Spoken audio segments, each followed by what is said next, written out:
like I think I turned the BRB screen sound down a little bit. But the reason why, and one of the reasons why I started doing this is because Rumble's notifications take like 4 minutes, 5 minutes somehow. Oh, what's wrong with Rumble? Hold on. Yeah, I think it adds to the mystique. I think it adds to the experience of the viewers when they see the standby screen and they know that we're hanging out in the green room and we can see stuff that they can't see. I think it adds to the theater of the mind. What do you think, Dermy? I like that. I've started introducing that to my chatter days because I saw Kirsch do it and I heard her reasoning for doing it was what the heck just happened? Like over on Kick, not Kirsch, Kick, but Twitch. They end up doing some like it helps with like mid-roll ads and stuff like that. And if people don't have premium, it allows them to kind of get through ads and stuff. So you wait like 3 minutes. So I've been doing that with some of my Saturday charity guys. Yeah, and I know like I'm working on like I did the math one time and I figured that out. I actually work like 65 hours a week doing this.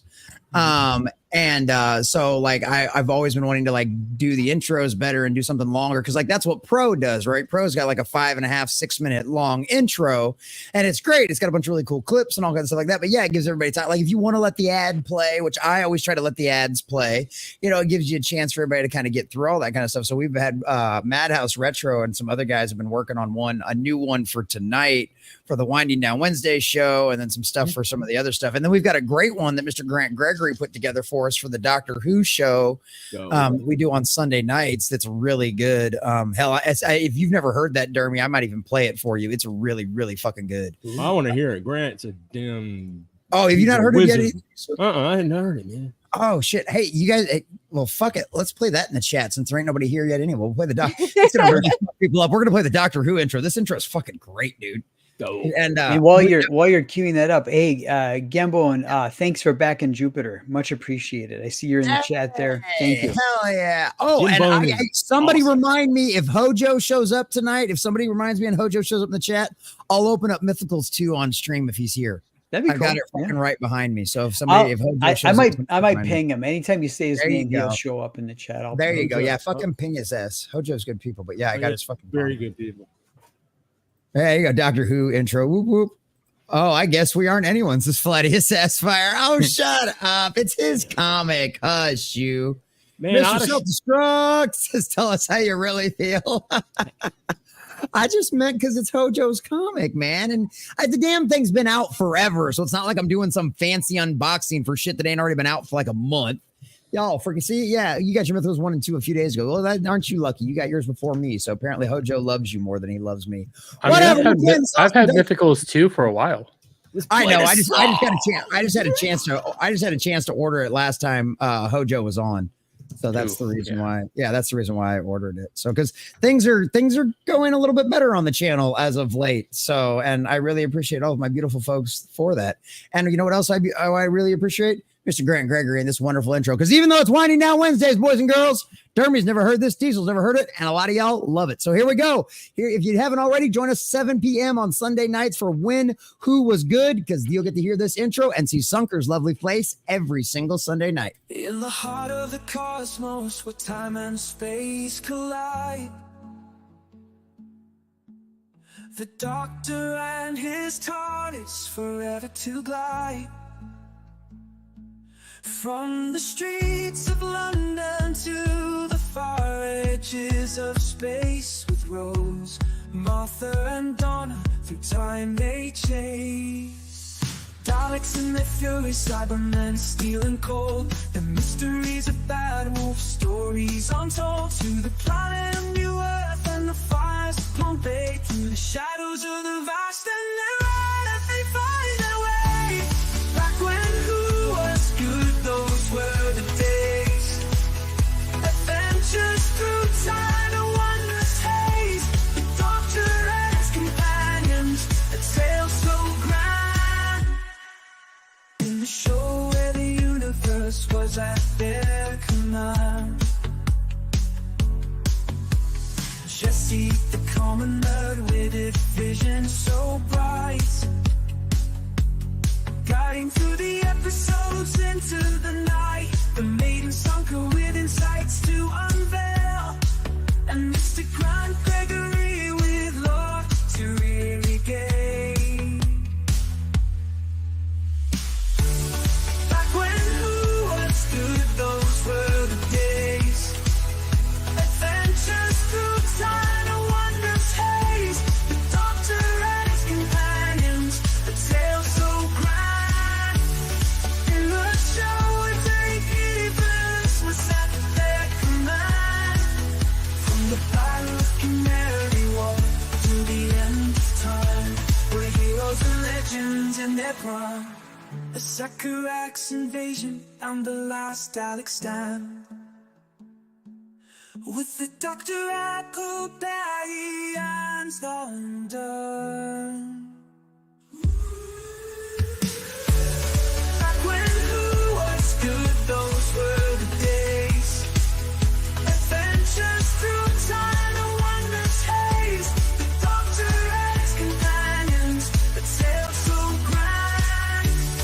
In the show, a universe was at their command. From the Battle of Canary Wharf to the end of time, we're heroes and legends in their prime.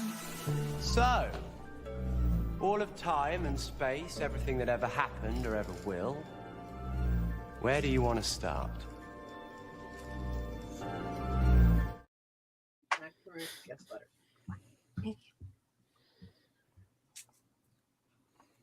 Now, people, I hope people don't think they're on the wrong show now. How we doing tonight, guys? It's just with the Common Nerd. I bring you pop culture and all things 33 comments and lens. Welcome to Winding Down Wednesdays, boys and girls, and everybody. I hope everybody enjoyed that lovely intro by our dear, sweet Mr. Grant Gregory. He made that wonderful song for our Sunday night at 7 p.m. show for When Who Was Good. And Mr. Self-Destruct is absolutely right. Look what they took from us. But that's why we do the Sunday night show. It's a very nice palate cleanser from all of that. Mr. Grant Gregory, the king of all things AI inside of the fellowship, whipped up that lovely little song for us, and we threw together a nice little music video to go along with it. So that was a lot of fun, and I'm glad that the guys got to see that. Some of the guys got to see that for the very first time. It was That's great dope, man. stuff. You like good. that? Isn't that cool? Man, Grant's a whiz, man. He is. He had two of them, but this one was more of an uppity feel. It was more happy. The other one was a little more melancholy. I was like, yeah. And Grant even said, he's like, I was hoping you'd pick this one. He's like, because I like this one more too. I was like, yeah, I like this. It was more uppity, so it kind of gave us the vibe we were going for. And we actually, for anybody that hasn't been keeping up with the show on Sunday nights with us, we've got we're getting closer and closer to the end of David Tennant's run. We've got just 3 more specials with him. We've got 2 standalone movies and then his final 2-parter. So we're doing that, and then we're throwing in some Torchwood and some Sarah Jane Chronicles. We're officially into the 2nd season of Torchwood now, as well. So we're having a really good time with that. Mr. Grant Gregory, Sunker, and I are all having a blast with that. And so even though Grant's retreated a little bit from the internet, he was like, I can't miss Doctor Who. He's like, I can't miss that. So yes, when Jason. you get to the 2010 Christmas special, which is an adaptation of The Christmas Carol by Charles Dickens, I would like the Matt Smith one. Yeah, that's a good episode. I want to be on that show. That is one of my favorite episodes, and I got on DVD and I watch it just about every year. Just fantastic. That's awesome. Yeah, that's an excellent one. I was gonna say the intro reminds me of like an intro or outro from like an anime. Yeah, it definitely had. Well, there was a when I first heard it, there is a song, and I cannot, but it's like One More Time was the song, and I think that was actually the name of the song and stuff like that. But it was an anime music video, and it came out in like the early 2000s. But it was like, one more time, we're gonna celebrate. I don't want to sing because I'm a horrible singer, but it was a really fun song, and it like had that kind of upbeat vibe to it. And the funny part about the music video was that they were having a concert, and this band was playing this concert, and there was all these soldiers that looked like it was like basically like the government all coming in to shut them down, and it's like the last party before the government just comes in and crushes everybody. And it was a a really cool fucking song that had like the music video. You were like, whoa, holy shit. But like it had that same kind of beat. And yeah, it was definitely, I got that little anime feel from it. I like that like a little upbeat kind of thing. Because a lot of the anime intros were like that too. A lot of them are very like upbeat and kind of try to be positive. Even the show's kind of fucking and heavy. So I like that. Yeah, I liked that a lot. Daft Punk. Thank you, Animation Overload. Daft Punk. That's who that one was. God, that was so good. Daft Punk did the Tron Legacy soundtrack. That is my favorite movie soundtrack ever. Yeah, so it's really, really good shit. But boys and girls, there's been all kinds of crazy shit going on out there in Hollywood and all there out there in the culture sphere. We're going to talk about some of that tonight. If you had to tell from the headline, in case you missed the videos that we put out there, or maybe you've just haven't been getting in the news as of late. And now that Dermy Wermy's returning here once again, you know you've got to show up for all of that. But if you hadn't heard, Jack Black had a little bit of an incident over the weekend after another very tragic incident. Did a full 180-degree about face and has now lost a whole bunch of money. And the future of his musical career might be over for the time being as well. And the events over the weekend also seem to divide Hollywood as well. We got a sphere from the crazies like Mark Hamill and Mark Wade. What's up with the Marks, man? I don't know what's going on with the Marks. But between Mark Hamill and Mark Wade, you've got one side of Hollywood and pop culture going crazy and going completely and totally insane. And then you've got, of all places, the late night shows on the big networks talking about how we need to all chill the fuck out and come together. So I don't know what the hell's going on in the world, but by God, God works in mysterious ways, and even tragedies change things, and even tragedies are for his own purposes in one form or another. And then, of course, something that I thought would be great for our dear, sweet scientist himself, Diesel, the Twisters director and writer, is out there completely and totally going, why didn't I put climate change in my movie? Because movies aren't meant to push agendas. And weird concept, I know, in the modern era, that's completely insane. Nobody does that anymore, but holy shit, I figured somebody on this panel might have a few thoughts about that. And before we get to our special guest, our dear sweet Dermy Wermy, who I haven't got a really chance to hang out with and talk to since Vegas, so I'm super excited to hang out with him. Really been that long? And I mean, think about it. What have we done together since Vegas? Each other. Shit. Besides that, we don't talk about that. Yeah. It's really been that. But yeah, I mean, because like, were you on Vets Talking? You were on Vets Talking Saturday night, right? No, because it's Saturday Charity. I started having. Oh, that's right. Out a whole Yeah, yeah. And I didn't even know they were having one Saturday night until after I was already like elbows deep in like stain and wood. So I didn't even find out about it until a couple of days later. So yeah, so we haven't done shit since Vegas, dude. It's been fucking crazy. So yeah, I know. It fucking time flies when things are going insane. But speaking of insane, ladies and gentlemen, the man who has been with me on this Winding Down Wednesday since practically its beginning and before it even really had a name, the man who decided to get really messed up on pain meds and decide to try to moderate a chat at the exact same time. Quarterblack Garrett's moderator, and our man that's got not only is full of complete and total BS, but he's also got a bachelor's in science. Diesel, what's going on, buddy? You know what is funny? Society Reviews did the same exact thing to me a couple of weeks back. Like I was timed out, and I was like, "Where is Jesse? This is hilarious, man!" But you were doing your Sunday Who thing, and he was doing his Bible Lens podcast, and I'm just like, this is hilarious. So this is what that feels like. That's exactly what that feels like, Diesel. That's so funny, man. Like I missed it. Well, I had that POS laptop because Garrett did like a kind of a sort of member stream Monday, and I couldn't get on it, because I've got like that. I don't know. It was like a 30-minute or 30-second delay on that. On that laptop. That laptop is slow as Biden, man. And it's like. Yeah, it's funny. He had some stuff on there and did that Monday. I was like, that reminds me of how Booty come and nerd out, and we became friends. Yeah, exactly. I have a flashback episode. I love it.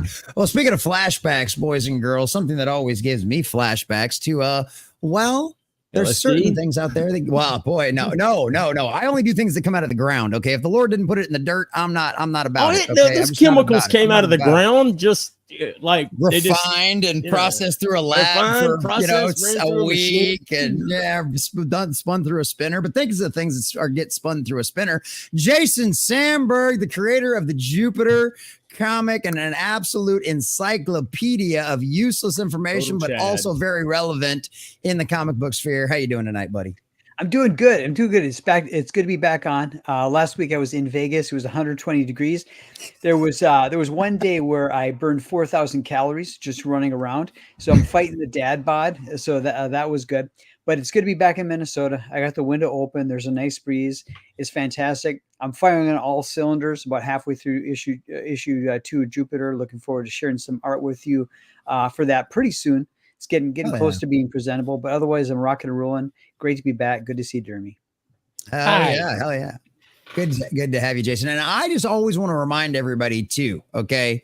Jason's campaign might have officially, technically, the time period of it might have started on Comics Division's channel, but by God, he was here first. Okay, we were doing pre-orders, we were doing pre-sign-ups before he ever went on. Mr. Comics Division, Mr. Fancy F&T guy. Like, I just want to know that. And now Jason's here all the time. So, and he put Transformers in that book because of me, man. That's right. Yes, that's dope. Exactly. You all are my secret weapon. Thank you. There you go. Exactly. And speaking of my secret weapon, ladies and gentlemen, I have some. They always say that really dangerous things come in very small packages. And ladies and gentlemen, my foot can attest to that. My favorite little anime manga nerd, as well as somebody who has very strong opinions about Green Lantern, the lady of many hair colors, many outfits, and my foot will always twinge every time I see her. You're never letting that go. My No, God. I'm never letting that go. Never letting that go. It really is kind of twingy. I still remember which foot it is, and I know exactly where it is. Would you run over his foot? If you keep doing it, when we see you next time, I'll make sure to get the other foot. All right, there you go. Well, at least then maybe both of them will twinge at just the thought of you every time. I don't know what's happening. I think I need an adult. Dermy, do you remember how high my heels are? Oh yeah. I Yeah. accidentally stepped on Jesse's foot, and he's never ever going to let me live it down because there was a stiletto. Technically, it's my fault because I hugged her and picked her up, and when I put her down, her foot came down on my foot. And normally, the first night I wore my boots to the meetup. But the second night, because I was at dinner with Shagsworth and all the crew from the midweek hump and all that kind of stuff, I didn't get a chance to go back to my hotel. So I was still in flip-flops when I made it to the meetup. And so I pick her up and put her down, and that stiletto comes down right on top of my foot, between my big toe and the second toe, right in the back. Like, I'm not kidding you. I know exactly where it is. And he'll never ever let me live it down. No, memories forever. Memories forever. So how you been, Tiny? You doing all right? You got anything fun going on in your corner of the world? Well, last couple of weeks have been ups and downs, and there's been some personal stuff, so I've been kind of staying out of things for a while just to. I don't want to be on a show with y'all talking about fun shit, and then I suddenly burst into tears, and you guys all get all upset because you have no idea why the fuck I'm upset. No, that's completely understandable. No worries at all. I figured if things are a little emotional, I'm just going to stay off streams for a few days. That ended up being 2 weeks, but I'm back. I feel strong. I feel stable. Good. I'm glad to hear. Well, sometimes you just need to take a break, and a lot of this stuff can be, it's one of those things where, the old joke is everybody, it's like, if it was easy, everybody would do it. You know what I mean? And that's the thing, is this as hard of the job as I was doing when I was working out down at the port or climbing all over aircraft? Hell no. But is there still a certain amount of yourself that you have to dump all the way into these kind of things and to keep this kind of stuff going to make it entertaining? Absolutely. And sometimes you got to get away. What it allowed me to realize is when I see so much stuff in the news everywhere, as we've been talking about, like the woke taking over pop culture, the woke taking over everything, and I see things that if I was healthier, I might be able to do something about in some way. Right. And because I am not able to do it, I feel so helpless, which then kind of starts a feedback loop that can get very bad when I add in the actual things that are going on in my life. So, it becomes a vicious feed. Yeah, it becomes a vicious loop. No, that's understandable. I'm glad you took a little break. I spent like a week where I didn't watch anything that wasn't anime or like nature specials. I checked my DMs just to make sure I didn't like leave anybody hanging for anything important, and I was just like, Right. no. No, and I mean it's one of those things too. Well, like covering this stuff all day long, it's like it's one of those things. It's like I kept meaning to watch The Acolyte. I kept meaning to get caught up on House of the Dragon and all that kind of stuff, so I could go over them because you know those. I know everybody in the chat claims they hate hearing about it, and I know everybody on the panels hate talking about it and stuff like that. But I'm sorry, those videos still get more views on average than a lot of the other stuff. Yeah, you know. Yeah. So you know you can say whatever you can hate hearing about it. You know, Venus, I love Venus to death, but like I was doing my last video, cutting my last video yesterday during the stream, and it was over the Acolyte numbers tank, and he's like, I don't want to hear about this. I'm out. I'm like, I get it. But tell that to the 600 people that clicked on the video. Tell that to the tell that to the 1,200 people that clicked on the video. You know, it's like the shit's still 2,000. Yeah, I mean, yeah, you know, we got plenty of them that have done that stuff too. You know, it's just like that's just the problem with it. And unfortunately, if I want this channel to keep growing and get it to a point where you know we don't have to grind every day like we do, that we're a slave to the algorithm, and that's just the way it is. But like, yeah, like when I'm done with all this stuff, like I've got like 3 or 4 animes that I've been like watching in the evenings, like Dining and Delicious in Dungeons is hilarious. So good. Yeah, I love it. My Watch wife's them. like, we've got Comic-Con down here coming up in a couple of weeks, which our $5 Fridays is going to be dedicated to that. Like last week, our $5 Fridays was dedicated to building this lovely bookshelf behind me, which is now all built behind me and almost ready to get all the finishing touches done to it. But like that, so she's like been looking at like Delicious in Dungeon, like cosplays on like for Amazon and shit right now. So I have watched all of Delicious in Dungeon back to back roughly 10 times. I hate slice of life animes, and there's something about this one that I just gravitate towards, so I love it. Dude, the whole concept is just so outrageous and like it's so much fun, and it's a perfect trope. If anybody even knows anything about Dungeons and Dragons in the least, and like anything about dungeon crawling, hell, if you ever played a Zelda game, like you could understand the references in this show and watch it, and it's ridiculous and it's hilarious and I love it. So yeah, so I feel you on that one, Tiny. In the evenings, like I like to just watch things that actually make me happy and laugh and giggle versus all the bullshit. It's the same reason we do the Sunday night show, you know. Well, I mean, like I said, I'm feeling better, so I'm coming back in, gonna pick up all my responsibilities, and there is San Diego Comic-Con coming up soon. Yes, it is. And I'm really excited for that. I'm really excited for the Big Man Comics meetup, which turns out I got confused and didn't do what I thought I did, so I didn't RSVP correctly. But I'm hoping if I show up in my wheelchair as a damsel in distress, they'll just let me in. Is that Gabe's company? Yep. Okay. Yeah, Nice. okay. Yeah, he's hosting a meetup. And I'm really excited to see everyone who can come to that. I know most people aren't going to make it because they made it to Vegas or Houston. But anyone who is coming, I can't wait to see you. Oh, yeah. Hell yeah, that'll be awesome. Yeah, and speaking of things that were awesome, like that's one of the reasons why like Dermy and I haven't got to do much stuff in a while. And like since Vegas, we haven't got to really hang out and chit chat much. And I was like, dude, this is the perfect excuse. He hasn't been on the show in a while either. Like, let's fucking bring Dermy on and let's fucking hang out. So Dermy Wermy, you twisted sick bastard. How the hell are you? What have you been up to, man? Oh, you know, I'm doing just fine. I've been causing trouble. That's the nicest way to put it. All sorts of chaos, making my videos. Yeah, not me. Oh my gosh. But no, everything's been doing pretty darn well. God, I can't believe it's been since Vegas. I don't have my other half of my brains here. Okay, Gal's not here to try to remind me what my words are. Shock's not here, my other half. So I'm retarded right now, but I'm usually retarded. But yes, I also love pissing people off, and I don't have Doctor Who anymore to piss people off with. Don't have the Acolyte anymore to piss people off with. But apparently have Jack Black to piss people off with. So, okay, I'll take that. Dude, and also I'm pissing off my crew because I got deep into VTubers. I love them so much. You sick, twisted little fucker. You sick, twisted. Oh, I'm proud of it. And I'm not little, I'm a giant. I know, yeah. Dermy's fucking huge. If anybody hasn't like met Dermy or seen the pictures of Dermy at any event, dude is like, what are you like 6'8", 6'6"? 6'5". 6'5". Okay, I was like, yeah. When I'm 69 inches, Static it's like it and doesn't. Shock. Yeah. Static and Shock. Static and his brother are 6'7", 6'8", and 6'9". Like they're Dude, huge. we have some absolute fucking giants in the fellowship. Oh, Like yeah. it is not even funny. Like we've got the smallest and you're we like literally have 5'3". everything. Say what? I said, you think it's sort of try being 5'3". Yeah.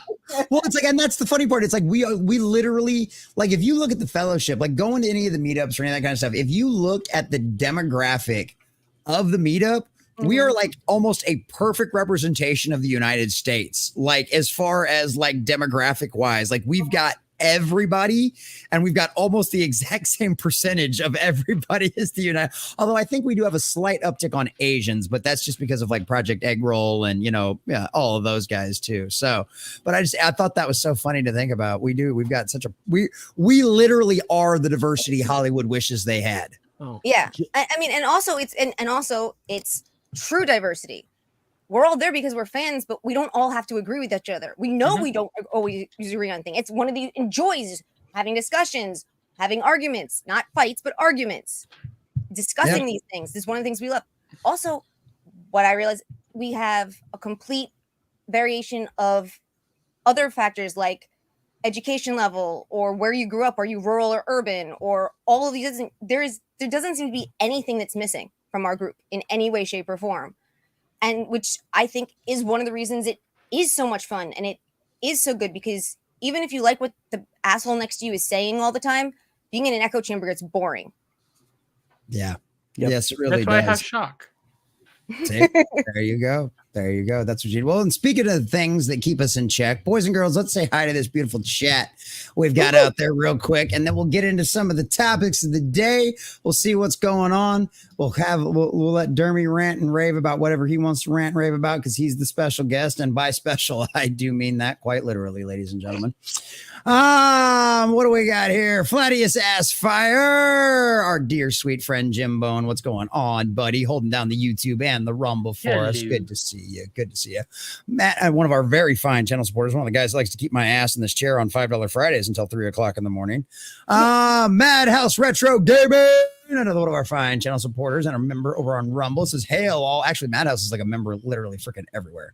It's absolutely insane. It's absolutely insane. Mr. Self-Destruct, tell us how you really feel. I love all of you, every one of you. You guys are the grease between our gears, keeping this machine running. That's You're the not what only you said reason behind the scenes. you're the only reason I get to do this full time. It's like you guys are the most beautiful thing outside of, I was going to say Dermy, but that just feels gross. I just can't. I just can't. I'm just going to try. And Scary thing is more and more people have been agreeing with me, man. Ooh, that is frightening. That's absolutely frightening. The world really is going to hell, boys and girls. Animation Overload. It says, hail all. Hail Animation. Good to see you, buddy. Good to see you. Tim Hayes, our very first channel member. What's going on, Tim Hayes? Utilizing those emojis. Oh, look at that handsome face in the chat. It doesn't look like anybody I know, though. It doesn't look like anybody I know. You know what's funny, too, is we were packing stuff up. And that Christmas picture, I'm like, that does not look like Jason. That does not look like the Jason I know. That is not the shit-eating grin I'm familiar with. That's like the photographer asked him to smile, and this is the best he's got on the fly. That's not a shit-eating grin. And I'm just like, it looks so weird. My New Year's resolution was to touch grass more and work on my fake smile. So let's see how I do this coming Christmas photo session. All right. Well, we'll see how next year's is. Hopefully the sequel will be better than the original, boys and girls. We're going to find out. I will bring you all the latest on that one. Yes. And Jason ships out for Jupiter fast as well. Yes, he does. Next day. Shadow Warden, what's going on, buddy? Shadow Warden 99, another one of our fine channel subscribers. Or on Rumble says a 30-second delay is certainly faster than Biden. He's at least 45 seconds behind normal people. Good point. Oh, Jim Bones says, wait, you were in Vegas and didn't be up? Could have saved me the shipping cost and hand delivered. That's a good point. He's calling you out, Jason. He's calling you out.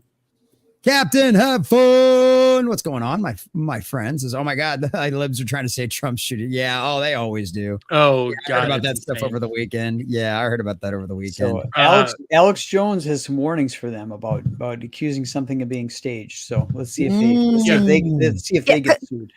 Because the kidnapping of Governor Whitmer was real, but this is fake. Remember that. Right. Yeah, because there was I've only been one watching Fed this involved stuff. in this one versus 99%. Go ahead, Dermy. That's true. Watch it. It's I've been been crazy. watching this shit. I've been watching all of it, every second of it, everything everybody's been saying. Because sometimes it's content. Because actually, we're gonna get into Jack Black here in a bit, but there was VTubers coming out and saying shit. And the funniest thing, the white pill here, VTuber community is super fucking left. Even they were calling that shit out, saying that's retarded. Well, and that was actually kind of my idea. Was this was kind of going to be a little bit of a white pill episode, right? Because not only did Making Shame Great Again turn Jack Black around in less than 24 hours, and we saw how much of well, we'll get into it when we get to all that stuff. But either way, there's a lot of good, positive signs out there among all of the other bullshit out there too. So, but Mr. Self-Destruct says, yeah, Jason, drop that link. Can somebody drop Jason's link if they haven't already for Mr. Self-Destruct so he can go check that book out? There you go. It is stream safe. It's completely stream safe. I got some. What's up, Fred? What's going on, buddy? Good to see you, Fred. There you go. That'll work. Perfect. Thank you, Jason. That'll work. Make sure we don't miss anybody. Who else we got? Devastator 5319 says, howdy, everyone. Howdy, Devastator. Good to see you, my friend. Good to see you. Good to see you, buddy. Thank you, Devastator. Says, I'm here for you no matter what. Get your cash. Thank you, buddy. Appreciate that. Appreciate it. Same thing with Madhouse. Appreciate that, guys. Appreciate that. But I don't get mad at anybody if they don't want to listen to it. I don't blame you. You guys will come back later. You always come back. Speaking of people that always come back, Grim, otherwise known as Anvac. What's going on, buddy? He says, if we added blade spokes and call it a chariot, we can cut these gargantuan clod blockers at the knees. Tiny, lead the way. Yeah, Grim's another one of those shorties out there. Knees, damn it. Well, he's another shorty out there too. Grim's like what 5'2" or some midget ass shit. I have some breaking Not a midget news. if you're over the 5. All right. You have to be under 4'11". I have some breaking news, Jesse. I know what Disney's next new live action remake's going to be. Oh dear God! Oh yeah. Yep. Uncle Remus stories. Oh dear God. Yeah. Definitely not. Definitely not. Holy cow. I love it. I love it. All right. No, it's great. Look at the top. Do a live action version of the Clone Wars. Walt Disney's God. Remus stories. Hell yeah, it is. That's exactly what it will. It is always Uncle Remus's Walt Disney stories. So, boys and girls, speaking of stories, let's go ahead and get into this. Because if you hadn't heard what happened over the weekend, this is actually just a good little story with a little extra information in it as well. Something that we actually haven't covered on either the live streams or over a video, because this individual here is questioning the sincerity of Kyle Glass and Jack Black after Glass apologizes for wishing Trump for a second assassination tip against Donald Trump, basically wishing that they don't miss next time. So obviously, I think probably most of you guys are pretty well aware of this, what happened to our dear sweet President Trump here. And then, of course, what this asshole said for his birthday wish down in Sydney.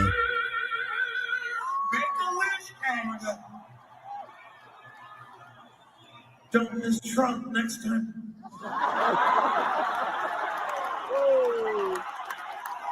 Thank you. So I think there was yeah, I like that video a little bit better because you actually get to see Jack Black's face on what he how he responded to hearing. Oh, this one? Yeah. Oh, that shows up.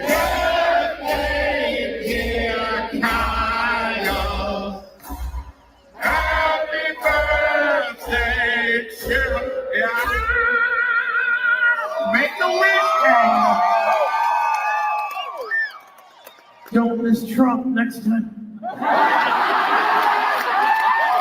You can see he's proud of that. Thank you. We're on your case. Got to take it back. Yeah, quite literally laughing right along with it. Yeah. 'Cause he agreed with it. So Right. I enjoy gallows humor, but what the issue with this is the proximity. If I made a joke about Abraham Lincoln, or Teddy Roosevelt getting shot, that it's gallows humor, is black humor. The fact that this just happened is basically the issue, and I Yeah, don't. that's not. You You don't do that while you don't do that while someone's body's still freaking warm. That the family is just you don't do that, because you're not just making the joke that you're making a joke about a situation that is still in some ways unfolding and is ripping people apart at this moment. No one's going to have their emotions ripped apart or their psyche scarred by talking about a joke about Lincoln. But someone's still in the hospital right now, or two people are in the hospital right now. There's a very good, as far as I can tell, decent man who was a good father and husband who's dead. You don't get to just turn that into, well, I can say whatever I want because it's comedy.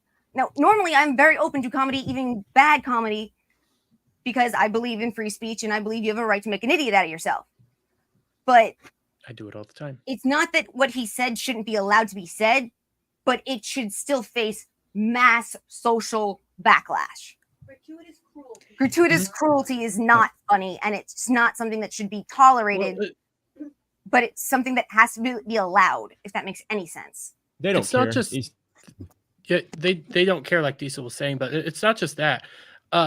Imagine if the bullet did hit Trump. At the time and place we are in our world, that would be a total destruction. Okay, we would probably be facing World War III at that point. The economy would have just dissolved within America basically overnight. It would have been a nightmare scenario for the front runner of the United States presidential election to be taken out that way.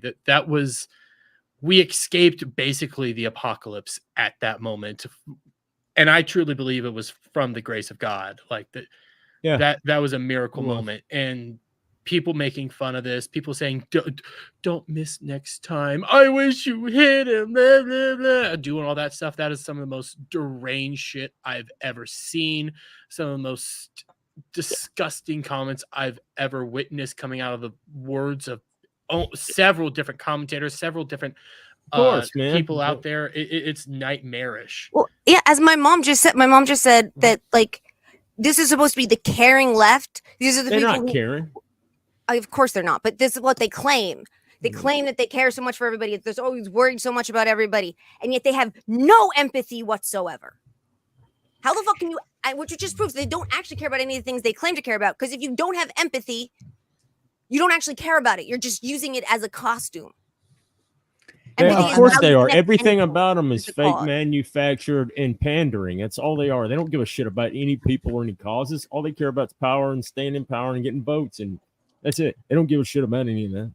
Well, and you know what? Like I said, one of the things that I thought was one of the reasons why I wanted to bring this up and talk about this, obviously this is a big deal. And yes, I see Hojo. Trust me, Hojo. We're going to get to you after we're done talking about this. But one of the things about all of this was how fast things changed, right? Mm-hmm. Because think about just a few years back, Kathy Griffin did a photo shoot with a fake Trump head, making it look like she'd severed it off. And there was a lot of people in the media who praised her. Now, obviously, there was a lot of people that had common sense that there was backlash, but at the time, there wasn't any common sense really running rampant through the majority of the world. So 3 years ago, 4 years ago, 5 years ago, if this would have happened, I don't think they would have got near the backlash that what they did right now. Would there have been a little bit of backlash? Probably. Would have even if some people on their own side said, "Oh, easy." Would they have had to cancel their entire tour and all of that kind of stuff? No, I don't think that would have happened a few years ago. But I think a lot of things are changing right now, and I think the environment's a lot different than what it was a few years ago. And I think that's one of the reasons why we saw such a quick and speedy turnaround on this versus what we've seen in the past. I think many of us here are conservatives because we realize that the state is the legal instrument of violence. The state has the ability to kill, to jail, to compound property, to seize property, and so we want to keep that as small and limited and defined as possible. Because if it exceeds those bounds, it's out of control, and there's carnage, there's social destruction. This kind of political violence, where people are taking a life in order to advance a political cause, this is the next level, because once that genie is out of the bottle, once that seal is broken, it spins out of control. And the people who want political violence, the people who applaud political violence, they do not realize that once that dam breaks, that they are most likely going to be the people that are going to be the victims of it, and it's going to spin out of control. We don't want a revolution because it spins out of control. Incidents like this, an assassination attempt, and making light of it and encouraging it, that's the thing that breaks the dam, and suddenly you end up in a civil war, right? That's why this kind of speech should be shunned. And they're in this bubble where they've been saying stuff like this for so long that to them they don't realize that they're in the real world now. They're in the real world now, and there's consequences. I like that they're coming out and saying it, and I have my justification. I like knowing who you are and how awful you are. I like seeing you say these words out in public, because then I get to shame you. I get to make fun of you. I get to call you out, and I get to know just how disgusting of an individual you are. You aren't even worthy of being called human. You are subhuman at that point. And but I will say, I'm still torn on how people are like losing their jobs over this. I'm torn because I'm not. I don't like cancel culture, but at the same time, this isn't cancel culture. This is actual people actually facing repercussions of the things that they're doing. Unlike Gina Carano, who didn't say anything that was illegal or even allude to anything, they tossed her immediately. These are people who are advocating political violence, aka the Minecrafting of a certain individual. They're advocating that there's already laws in place that this is against the law. There's already laws in place, and they're getting fired. They're merely these people who have been allowed to do whatever the hell they want with no repercussions for several years now. There's finally some repercussions for things that they've done. So it's not cancel culture, man. Fuck them. I don't mind them. They're finally there's some, in certain instances, and it's not a lot, you know what I'm saying? Some people are actually having to face some repercussions for their own actions, and not doing nothing and can get fired for it just for having a difference of opinion. I think the other thing about this is because I saw some people making that argument. I saw some people saying that out there. It's like any of you guys that were against cancel culture should be against this too.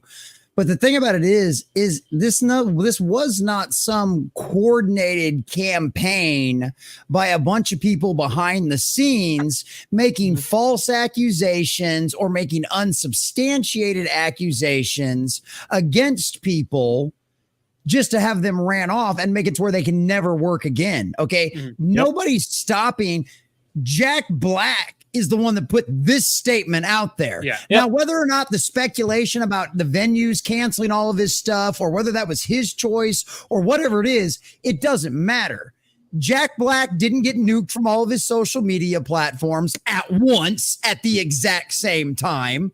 Okay. He has not lost his ability to create income. He's still going to be the voice of fucking Bowser, and he's still going to be the voice of Bowser going forward in Nintendo. That's the reason why he came out and made all these fucking apologies. So anybody that wants to go out there and make that comparison, I think they're coming from a very false premise. And because I'm a free speech absolutist, I agree with Dermy. I want these fuckers to come out here and say this dumbass shit because I want to avoid you. I want to make fun of you. I want to laugh at you. One of the things that we've been talking about on our videos and our live streams is making shame great again. And that's what I think this is an example of. The culture went, that's fucked up. You don't do that. You don't say that. We're going to talk about it. We're going to make our voices heard. And guess what? Now you're suffering the consequences because words still have consequences. They still carry weight, and you will be responsible for what comes out of your fucking mouth. And guess what? Now you're experiencing the same kind of bullshit that other people have experienced too. I don't feel fucking bad for them at all. And I reject that argument that this is cancel culture. Exactly. Because like I said, this wasn't, because that's the thing. The reason why we called it cancel culture is because there was literally coordinated whisper networks that we have screenshot evidence showing that they were intentionally trying to target certain people to get them gone. The only fucking reason Harvey Weinstein ever went to fucking jail is because he was no longer useful to Hollywood. They thought they had outgrown him. And that's the only reason any of that bullshit ever fucking started. You know, So Diesel, do you think that because Jack Black was the MC of that really cringe Biden fundraiser like 2 weeks ago, do you think that's why there were extra eyes on this? Possibly, because it's and I think what it is it got viral. Everybody, see, these people been living in their little bubble for so long, man. They don't understand that well over half the country is not okay with like their retardiculousness. It's just like, and I don't know whether it was, I can't say to whether it had extra eyes on it or not, but like, I'm glad like Dermy said that they said it, because you know what? You know exactly how he said it. This whole statement over here that Jack Black made, that's all bullshit. That's complete and total bullshit. This is this dude, they don't give two shits about this. Back in 2020, Jack Black famously said, "Voting for Biden is punk rock." And that's the thing. We know these guys are shills, right? We've seen Jack Black. We've seen the advertisements. We've seen the Tenacious D advertisements for this kind of stuff. You know what I mean? So it's no different with this than it is with any of the rest of the nonsense out there, or with like Mark Hamill and all of that kind of stuff. It's like, we know where these guys stand, right? They're possessed by the spirit of the age. At worst, they're possessed by the spirit of the age. At worst, they're just acolytes for the cult. They're just willing to go out there and spit whatever narrative that Hollywood tells them to narrative. You know, they're the wind-up tour. They're the NPC that's been filled with information by somebody else, and they just go out there and regurgitate it. He says whatever he thinks. He doesn't care what the audience thinks or what anybody thinks. He's already got his money. He just goes out there and says whatever to keep relevant, like, oh, Orange Man, bad, or whatever like that, just to keep. He doesn't. They just say whatever, man, and it's like they're just, they're fucking trash, man. Those people, and the people, and what's really funny about the people getting fired, they're finally like, real. You know, the people are like, you know what? We don't want psychopaths working at our place. You know, all you people going around celebrating this. We don't want this lunatic who thinks that like assassination's okay. You're fired, asshole. You know, I like that. That's cool. And I wouldn't want any. So Dermy, I could never tell Hall and Oates apart. I didn't know which one was Hall, which one was Oates. Do you think the fallout of this is that when it comes to Tenacious D, we now know that other guy's name? Yeah, because I didn't know that he was an elf. Like, I love watching Elf. I didn't know he was in there. I barely knew who he was. I like Jack Black because I thought Jack Black was funny. One of my favorite movies is actually School of Rock. I actually do enjoy that movie a lot, and I like a lot of things Jack Black is in. I think he's a good actor, and I like some of his comedy. I do think this did help us differentiate. I can't speak. There you go. You got it right the second time. Got it. I got it eventually. You were able to know who's who out of all this, but when I mentioned like the cancel culture stuff, I didn't think it was cancel culture myself, but there's that whole argument that it is, and I'm like, I don't think it is, but I'm not happy people are losing jobs at the same time. But at the same time, you are actually breaking the law, advocating for violence. But then it also got me thinking, this is something, and I started watching Tim Pool again. I go on Tim Pool like, hi, you can only take so much of the dude at one time until you're like, I need to just get the fuck away from you for a while. But I started watching him again, and it reminded me of something that he's said a lot. Like, these people use our principles to their advantage. Exactly. It's You're that exactly whole right. They use it to the fact that we actually have principles.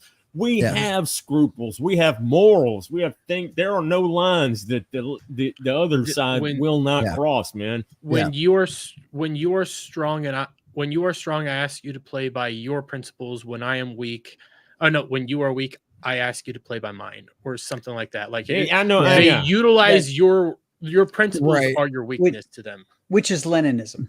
Which is Marxist Leninism. Yeah, and that's what it's always been too. It's the double standard, right? Like I've said it a million times. If Hollywood didn't have double standards, they'd have no standards at all. You know, and it's been said a million times before. It's the whole, not diversity. The tolerance is only a one-way street, right? Because that's always the way it's been for them.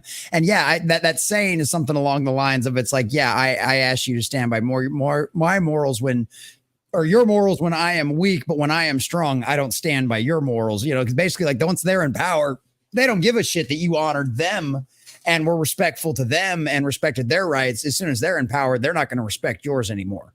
And that's always the thing about it. It's like, now they're on the back end. Now they're on the back heels. I mean, look at if you look at like Grum's posted, I don't know if it was Grum's or it was somebody else, but somebody posted a picture of Melissa Mercante having a meltdown about Grum's.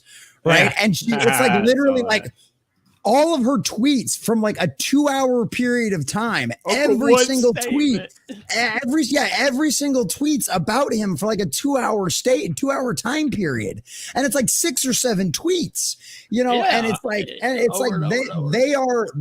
this is what we are starting to see now is we are starting to see the beginnings of the last screaming gasps as they lose their power and as they lose their control. And love him or hate him, all we needed was the primary platform to finally become a level playing field. And that's what X has become. Yep. Twitter has become somewhat level, at least. It's closer. It's closer than we've ever been anywhere else. And look how much has changed in what?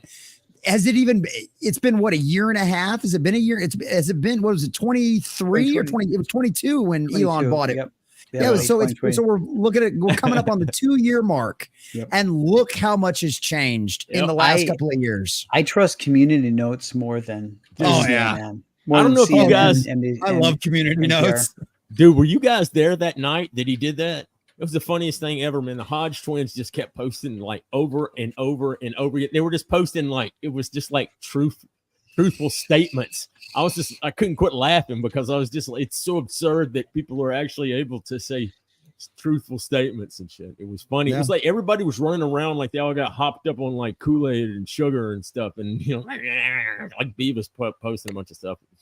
It's hilarious. So, but either way, whether this guy is right, whether or not, because this is what it says, let me explain to people who have never worked a concert venue before. See, and that's what I'm saying. This guy's speaking from experience. He doesn't know that this happened. He just knows that because his work and the experience, but he's still right. I'm not saying he's wrong. It's just like, this is most likely what happened, whether or not Jack Black made a decision. Either way, this is an example of what could happen. After Jack Black and his Tenacious D celebrated the near assassination of Trump on Saturday night, they got about 10,000 calls and texts from the concert venues they booked canceling their reservations. And he goes to talk on about like insurance and all of that kind of stuff. You see, these places have to carry insurance to cover any mass casualty events. Some places, it's literally the law that they have to have a certain level of coverage. That insurance is very expensive. As you can imagine, you're talking about thousands of people and potential liability. Insurance companies will even ask you to take out additional insurance for a specific event over and above the basic insurance criteria. So what do you think happened the second Jack Black and company said this? Threat levels went off the charts, phone calls to concert venues, texts, emails, social media posts, all hell broke loose. And there was no way in fucking hell these venues could afford the level of security these insurers were now wanting or could afford the new insurance bill that they were going to ask to pay. So no, so maybe no, Jack Black's heart didn't magically grow 3 sizes. He didn't have any self-reflection. He didn't suddenly have a moral compass. He got his tour canceled. He lost money, and he won't be getting on stage high on the good weed and shrooms and jamming with his buddies for millions of dollars and fans fanning his ego, which personally, that's the part I'm saddest about, because it sounds like they probably need more mushrooms. He will fly back from Australia and sit in his mansion getting high, feeling incredibly put upon just to have to pretend to have morals, he concluded. So, like I said, this isn't inside information. This is what this guy's opinion on all of this kind of stuff. And we mentioned Grums earlier. Of course, Grums, you know, they talk about Grums and everything else going on with his past and being on Star Wars and all of that kind of stuff. But the point is, my point about all of this is, either way, I don't think you would have seen this fast of a turnaround a few years ago. I really don't know. That. You're absolutely right. Jesse, can you scroll down? Scroll down. Sure. That keep going. I'm scared. Keep going. I know there's a picture on here that I don't want to see again. Keep going. Dude, okay, stop. Dude, go up. Dude, I did not know he was in Rings of Power. I had no idea. Oh God, I hate you. Hey, I had Jesse. Didn't you say my button's not on? You guys can't hear that. The audience hears it though. Well, go ahead, real quick. Jack Black's heart did grow 3 sizes that day, but it was myocarditis. Wait, I gotta turn it on so you guys can hear it too. Here you go. But what's up, Bad Take Potion? But this is the other thing. Diesel wins. This was my favorite part, right? Like, so so the first Jack Black video didn't get very much traction, right? So I saw when I did the title for the second one, I put Star Wars star Jack Black backtracks. My number, like, I've gotten 2 comments so far that both of them were going, Jack Black's not a Star Wars star. Okay. First off, no, you're wrong. Let me tell you why. He guest starred on a Star Wars show. Ergo, he starred in a Star Wars show. Ergo, he is a Star Wars star. Dermy, did you ever think the Star Wars would end up being like the Love Boat? No.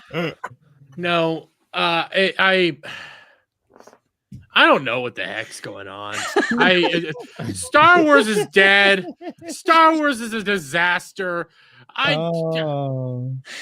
Just burn it and kill it with fire already. Okay, I know freaking Film Threat did their eulogy, their funeral today. I'm like, no, what they have right now isn't a funeral. They still have to walk the corpse around that they just keep violating over and over again. Like, hell, I'd take fucking Weekend at Bernie's with Star Wars versus what I keep seeing there. It's necrophilia on steroids. Well, and Doctor Who was bad. I would argue that it's worse, but we can get into that. But this I thought was funny because I don't see too many people bring up the Overton window very often anymore. And I like the fact that Grums brought this up because this is a prime example of when we talk about the pendulum swinging back and we talk about that kind of stuff, the Overton window is shifting. And if you don't know what the Overton window is, boys and girls, it's essentially if you took the entire country, right? You took the entire history of the country and you put it on a sliding scale of right being anarchy, the traditional American values of right versus left. You have the right is complete and total anarchy. You have the left, which is complete and total totalitarian government control, right? So back like post-Revolutionary War, like say right before the Bill of Rights, when you saw the Articles of Confederation, like we were super, super close to anarchy, right? And then we went to the Constitution and we went to the Bill of Rights and all that kind of stuff. And so we moved a little more towards government control, right? Well, as things have gone and the government has moved slowly, that Overton window has slowly moved closer and closer. And it's the same thing in the culture, right? Like I said, a few years ago, these actions would have been acceptable, but because we have now shifted the Overton window back, we're actually pushing it back in the other direction. Now things like this being said are now outside of the acceptable realms of the Overton window. Ergo, why everybody out there has been freaking out because this is no longer acceptable anymore. And that's a really good sign. So You're here. Yeah. Overton window, boys and girls. Overton window. Yeah, that was a good explanation there, Jesse, my man. But yeah. So that's where we're at on that one. Jack Black's completely and totally done a 180, and Tenacious D might be over forever. And honestly, they had a couple of fun songs. But if I never heard from the band again, it wouldn't hurt my feelings. It wouldn't Can I comment on Tenacious D for just a minute? Of course. That music is the cringiest dog shit I have ever listened to in my entire life, man. If my ears could puke, they would. That stuff is it's always and I have never liked Jack Black. Everything is just cringe. There was only one movie that he was decent in, and that was Orange County. That's the only thing I've ever seen that he was ever tolerable in. And everything else has just been like, the dude is just, it's like fingers on a chalkboard. He's never been funny to me. And his music is just like this over exaggerated, just, God, it's just, well, everything about him though. So maybe I'll never have to hear. Looking at those two guys, I think the only thing they're going to be worried about is Tenacious Medicare Plan D. Tenacious diabetes. What nobody told anybody is the D in Tenacious D did not stand for dick. It actually stood for diabetes. So yeah, absolutely. Oh. That. Their D is not. Hojo, you still there? Show us a sign of life, Hojo. Sign of life, Hojo. Are you still alive? You're still there. Yeah, show it. We need it. We need it. We need a proof of life. We need proof of life, Hojo. Proof of life, Hojo. Proof of life. But yeah, so I think that's fascinating. I think that whole kind of thing, and the turn back of all of that kind of stuff it's just been fascinating to watch, I think personally. And so I've been getting a very, very, very big kick about that. So we're going to find out if Hojo's got proof of life or not in the chat, but I can also get ready for our next topic because I talked to everybody a little bit behind the scenes about this, but one of the things that I found interesting is a lot of us have covered and a lot of people have talked about Mark Hamill losing his mind over the weekend. Obviously Jack Black and all of that kind of stuff went down as well. But one of the things that I thought was rather interesting, and hopefully I can actually find it on my Twitter feed because, boys and girls, this is a professional show and we always have everything prepared and ready to go. But one of the things that I thought was kind of interesting is the late night shows were having quite the different take on a lot of this stuff. And I thought that was kind of interesting on Monday night because instead of taking digs, instead of making jokes, and a lot of the stuff we've seen back in the day, they were actually going out there and going, everybody needs to calm down and everybody needs to chill out. And that's probably about as much time as I can kill waiting for Hojo. And son of a bitch, I can't find him now. But anyway. Hojo's here. Is Hojo here? I don't see him in the chat. I don't see Hojo in there. He was here. Not anymore. Hojo has like 3 computers going and he jumps from chat to chat and the stars have to align. See that's his problem. Okay. He has 3 going. You need like just one with like 5 different screens like I do. 5 different. See, there you go. Because I like my screens. I like my nerd command. Okay. Got one here, got one here, I got one here, and I have a TV right here. Dude, if nobody's seen my my Discord area, my desktop setup, they should definitely look it out. And shout out to I forgot I also have a laptop that I use to track my streams. I use the laptop. I hope it's faster than mine. Oh god, yeah, anything's faster than that, Diesel. I use mine so I can hang out in the chats and talk to people while I'm sitting in the bedroom and watching the streams on the big TV. That's one of the things that I like to do. So wow. Oh, you're fancy. I see. I mainly use my laptops mainly for like traveling and doing stuff like that. But I discovered that it's kind of nice actually to use it for like monitoring streams and keeping up with what's going on. Because then when you monitor your stream with the PC you're on, it can bog everything down. So the windows you have, the easier it is to kind of run everything. So I have the laptop to track that and keep it kind of separated.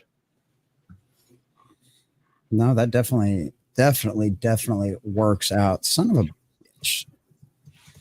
Man, I remember back in the day, it was like 1999 or 2000. This dude, he had his PC hooked up. They're like, this guy thought he was the fancy, like, check out my technology shit, man. He had a wireless like keyboard and mouse, and he was sitting in his recliner and he had this big, like, you remember, like 500-pound, like a CRT television, and he had his computer hooked up to it. And I don't know if you've ever seen what a PC looks like hooked up to like a CRT television. It is blurry dog shit. And he thought it was fancy, man. It was just like he was giant, man. I was like, oh yeah. See, it's like 25 years ago though. It's funny. Hojo, there he is. Okay, we'll do this real quick thing because I also finally found what I found too. So Hojo, boys and girls, was on the show a couple of weeks ago, pimping his wares, pimping his stuff. And because you all have been so very generous and things have been going so well over the summer, I was able to finally get Mythicals number 2. So I got the pocket knife out here all ready to go. And let me see if I can. There's a way to do this in big and mighty. Yeah, this one. No, that's not in big and. That's not the one I wanted. Is this the one I wanted? No, that's not the one I wanted. Is that an Uncle Henry knife? Yes. I don't know. I don't know if it's actual Uncle Henry or not. It might be. I don't know. Actually, yeah, it does look like that. Yeah. Oh no, it's something else. No, it is. Yeah, it's an Uncle Henry knife. It absolutely is an Uncle Henry knife. So I finally got Mythicals number 2, which Mythicals number 1 was great. And Hojo is hot on the heels on Mythicals number 3. I believe it's almost done. And we should have some preview stuff to go check out. But I was finally able to get Mythicals number 2, boys and girls. So I figured since if we had Hojo here in the chat, we'd do like an official proper unboxing for him. And obviously this also goes to show you guys where all of your generous donations go besides just keeping on my bills. I promise I'm not blowing it on coke and hookers. Not that I'm calling anybody out. I can't promise you that. Okay, Dermy can't promise you that. I can promise you that mine is not going to coke and hookers. Mine is. Okay, Diesel's is. So boys and girls, we've got our Mythicals number 2 in here right here. Now this was obviously the main cover. This is some of the art we showed off on some of our early live streams as well. Some of the original stuff. Hey, a live unboxing. There you go, Hojo. You're here for this one then, because we did do his premium one. So this is the original. This is the main cover right here. This is the one you guys saw some of the early art that Hojo sent me early on. Yeah. So obviously, yeah, you remember? Yeah, remember we were showing this off, some of the early concept art and some of the different versions of this we had. So this is the final version right here with the cat. Got you a lovely little of that critical blast. There you go. Lovely little proper advertisement on there. So yeah, so that's the main one here. Looks like we got a couple of cards as well. And these will all be going. This is one of the reasons why this stuff like this is one of the reasons why I wanted to build the desk so I can display more of this stuff. But we got some cool little stickers here. These are probably some new monsters in there. And then of course the Fun My Comics sticker. That is dope. This is probably one of the new monsters from the new one that I haven't read yet that I got to check out. And then, of course, our big bad right there, our little evil Pope we've got going on that we're going to find out even more about as the series continues on. Super excited for that one. And then, of course, one of our alternate covers here. Yes, thank you for dropping that. Thank you for that. Appreciate that. The funmycomic.com. This campaign is still going. So here's the other one. Now, this is one of the covers that I hadn't really got too much of a chance to see, but that is freaking dope. It looks like somebody's transforming into a werewolf. Can't wait to find out what that's all about. And then this one actually still smells like fresh ink too. Wow, Love that's that smell. cool. Love Yeah, that that's smell. fresh ink. That's not even old comic book smell. That's fresh ink smell. That's pretty cool. I'm one of the, I love going into like old bookstores and libraries, and I love fresh comics. And I'm one of those weirdos that's like, I'm probably not the only weirdo out there, especially not in at this all. core group of weirdos. But yeah, I love that, that old book smell, all of that. Yeah. Fresh comic book, fresh paint smell. Like, as far as I'm concerned, that's way better than a new car smell. I don't think there's any even argument on that one. I agree. There you go. See, there you go. And here we've got the final cover because I did get all 3 covers. You guys were generous enough to make sure we could do that. So there we go. And this one, That is my favorite cover. right? And this one, it carries on. Nice. It just keeps going. So there you go. That's And a look at it, it's so poster. shiny. Yeah, it is. It's a literal poster. It's quite literally a poster. Oh, nice, man. Yeah, so that is freaking dope. I'm not going to split it open because I don't want to break the spine, but you can see who the big bad is there in the middle and everything else. But yeah, absolutely dope. Can't wait to read this. Oh, look at that! Look at that last splash page. That is just dope. That is just dope. I love it. That is so cool. Cool. So yeah, got this one in. Thank you, Hojo. Appreciate that, buddy. So yeah, totally excited to read this one. Can't wait to check that out. Definitely have to keep a copy of this on the shelf so the kids can read it and check it out too when they feel like they're not going to have nightmares from a scary comic book. So now we've got the first and the second one. Can't wait to get number 3. Shout out to Hojo for all of his success and making another great, awesome comic book out there and contributing to the Iron Age, boys and girls, because this is how we win. Jesse, what's the main female character's name again? Tiny. Nancy. Well, I was going to say, she'd actually be a really easy and fun way to one to cosplay. Oh yeah, no, I'm horrible with names to begin with. So like, yeah, Nancy Moon. Nancy Moon. Nancy Moon. There you go. Thank you. Moon. Cool. Yes, I remember. Yes, Moon. Nancy Moon. Yes, Nancy Moon is the main protagonist. Yes, and yeah, this is great. I'm just horrible with names, and I've only read the first one. So, but thank you, Hojo. I appreciate that, buddy. This is dope. I'm excited to read. I love all the hard work and effort you put into these, and so yeah, freaking dope, man. Freaking dope. Keep up the hard work, brother. Keep up the hard work. Everybody go check that out over there on funmycomic.com. It was great too because we had Jesse Blaze Snyder on a couple of weeks ago, and it's so funny too because his comic is kind of spicy, but it's spicy because it's satire, right? And that's kind of the whole point of it, but it was a little spicy for our buddy Luke Stone over on Fun My Comics. So it's like they had to censor quite a few things over there. But yeah, that was I hope to have him back on again sometime soon. That was a great, that actually turned out that was, D. Snyder's kid. I had no fucking idea until after that was over. But yeah, that was great. Yes, Nancy Moon. That was wonderful. That's wonderful. I love it. I can't wait. And yeah, that's an actual appropriate, gorgeous looking woman, boys and girls. Nancy Moon is the proper kind of toxicity that we all love to adore, and that Tiny can't wait to cosplay. All right. Oh no, what happened to Dermy? We lost Dermy. No, Dermy's down.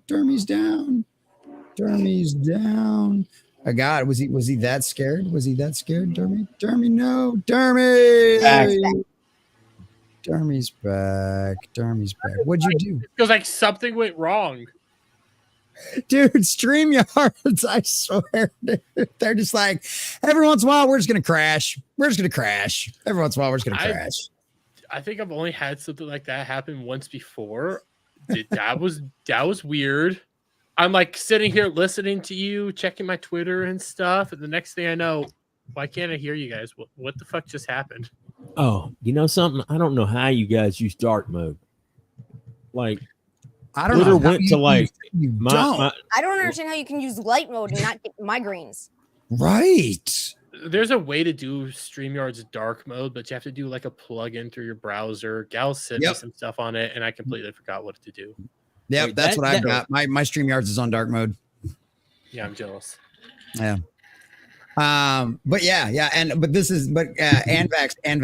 Anvax right. Grim's right. Jesse's money goes to fund other people's strippers. That's right. Other people's strippers. I'm buying Hojo's comic to fund his strippers, not my own. Yep. So there you go. Hey, man.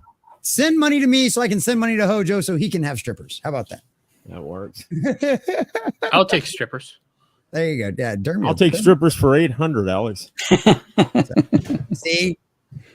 For once, Bad Take Bojan's got it. Dark mode is better for your eyes. Absolutely. Mm-hmm. No, 100%.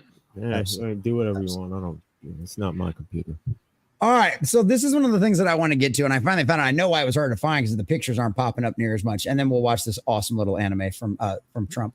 But have you guys haven't seen this? Has everybody seen this? Oh, I saw that the other day a couple times. It just trips out, man. They do it over and over. It's like Japan makes everything epic.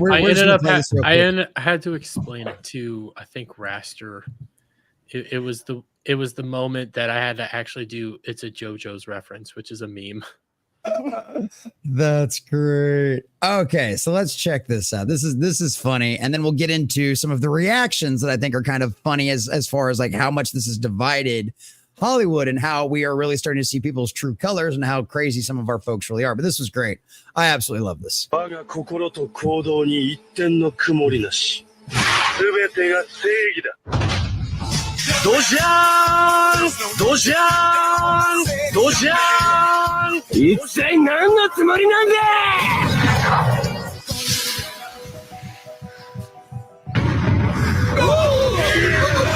遺体はこのバレンタインのことを好いてくれて、我が心と。I love it.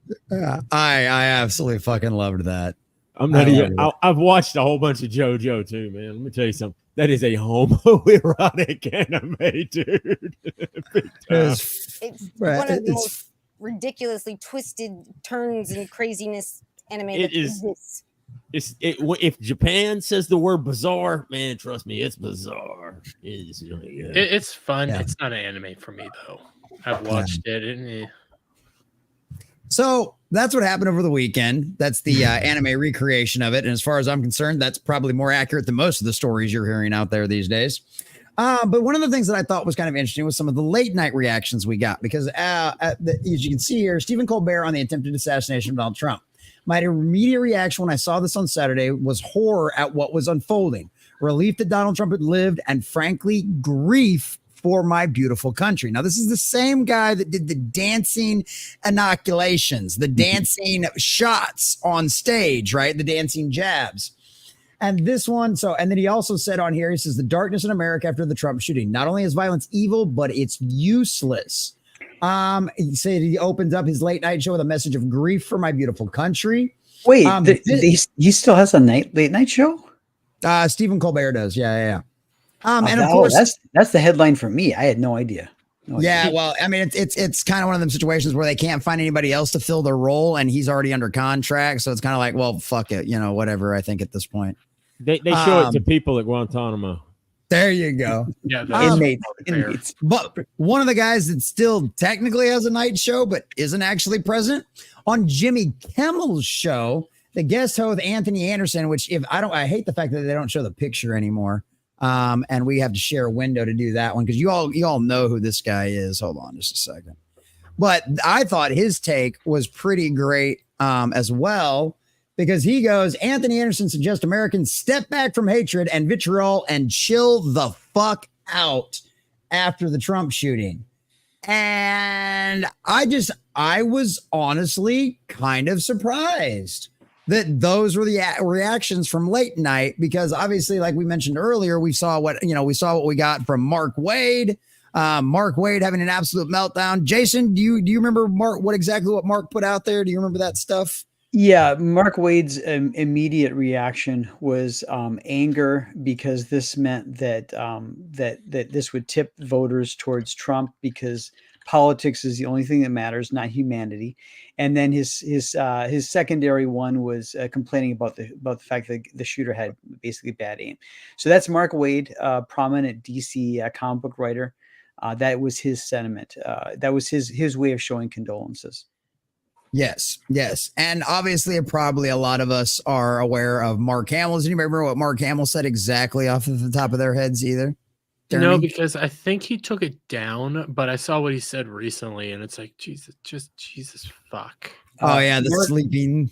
Go ahead. Mark Hamill, who was one of those people who notoriously advises everybody to wear a mask, was complaining about the uselessness of the bandage on his ear. Oh, yeah. I saw that, but I think there was one more before that as well. Oh, was it a Palpatine reference? I don't know. The Palpatine reference was going everywhere. Star Wars only did put out the Palpatine reference. Like everybody, like they were pissed. Yes. And honestly, partially, rightfully so, because my God, that fist in the air moment, they realized they're fucked. That picture that will go down in history, they shat themselves over that. You want me to tell you what happened, man? They got marching orders to say stuff like that. That's why Obama, all of those people got to say, all these late night shows, they don't say anything unless they're told. These people say these things because they get their directives from on high, man. They didn't come up with this stuff and suddenly change their mind. They all got TDS. They were told that, man, so that they can put out this appearance of covering that we're not the side of violence and all this other stuff. We need to tone down all this political violence. They never said anything or shit like that during 2020 when they're burning half the country down and all their stupid nonsense riots, man. It's all none of this stuff is legit. It's all they get their marching orders from their masters at the DNC. Yeah. Yeah, no, you're not wrong. Like the reason, like, right, but it's not like there's an operative of the DNC sitting inside the Stephen Colbert room going, "You need to do this and say these statements tonight." Like, it's not like that, though. Not exactly, but it's pretty much they get a phone call, dude. You think they don't get a phone call from people like that? They get a phone call when they step out of line. They've all been. They get a phone call giving them talking points. I'm not arguing this with you again. I'm not. I do think there's talking points, but I don't know at what level the talking points come over. But if you'll notice that they I mean, like sometimes what they actually read on the teleprompter is like the same thing on all the networks, right? So there's some coordination there, but I think in terms of the strategy, I do think that the DNC has some sort of back channel to the networks to say, okay, this is going to be really bad.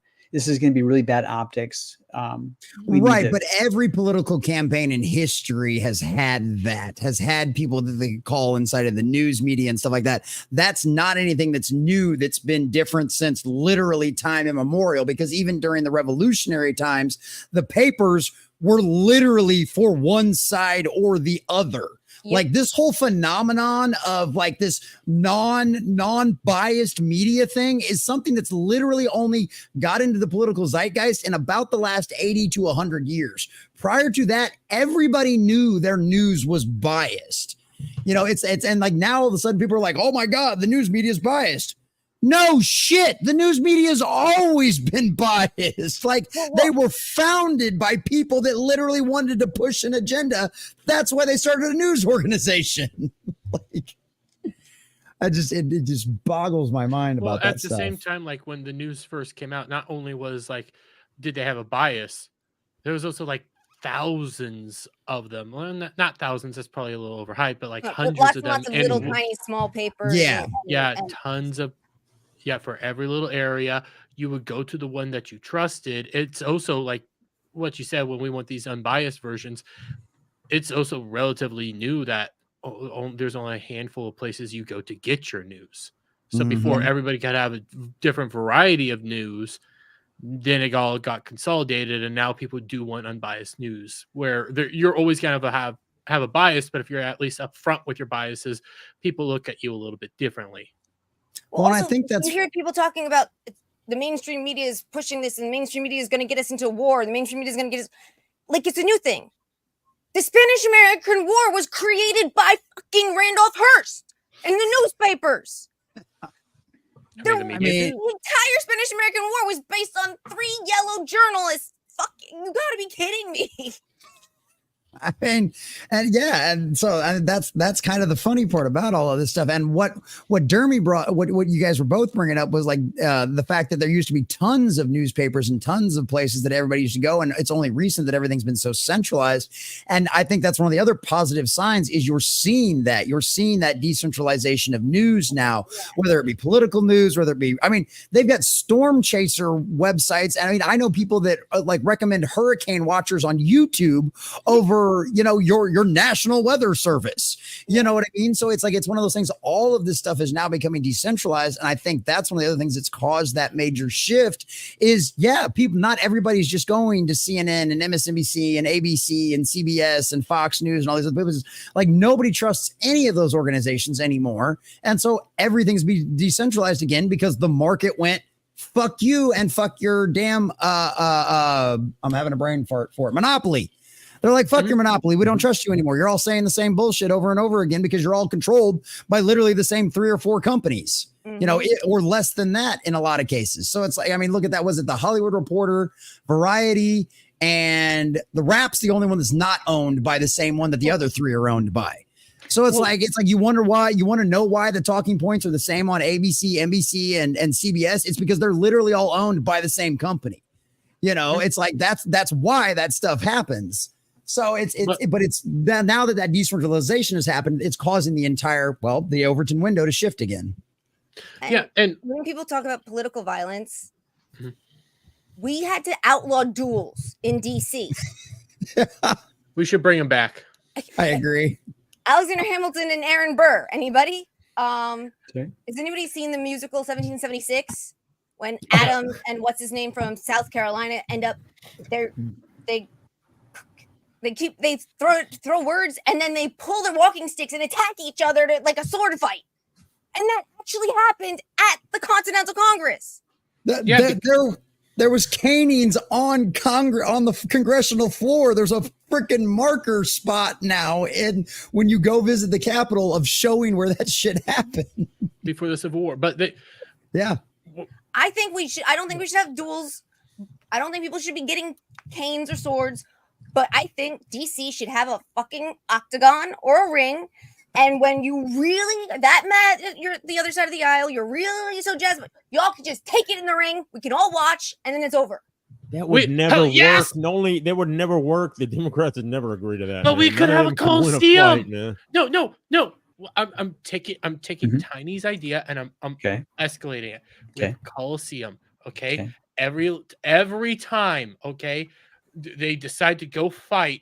We make like a holiday of it. We gather around. We pay-per-view. Place bets. Okay. Pay-per-view. Money off this. Pay-per-view, gambling. It all goes towards the debt. $35 trillion. Yep. And winner take all. Okay. And it's to the death.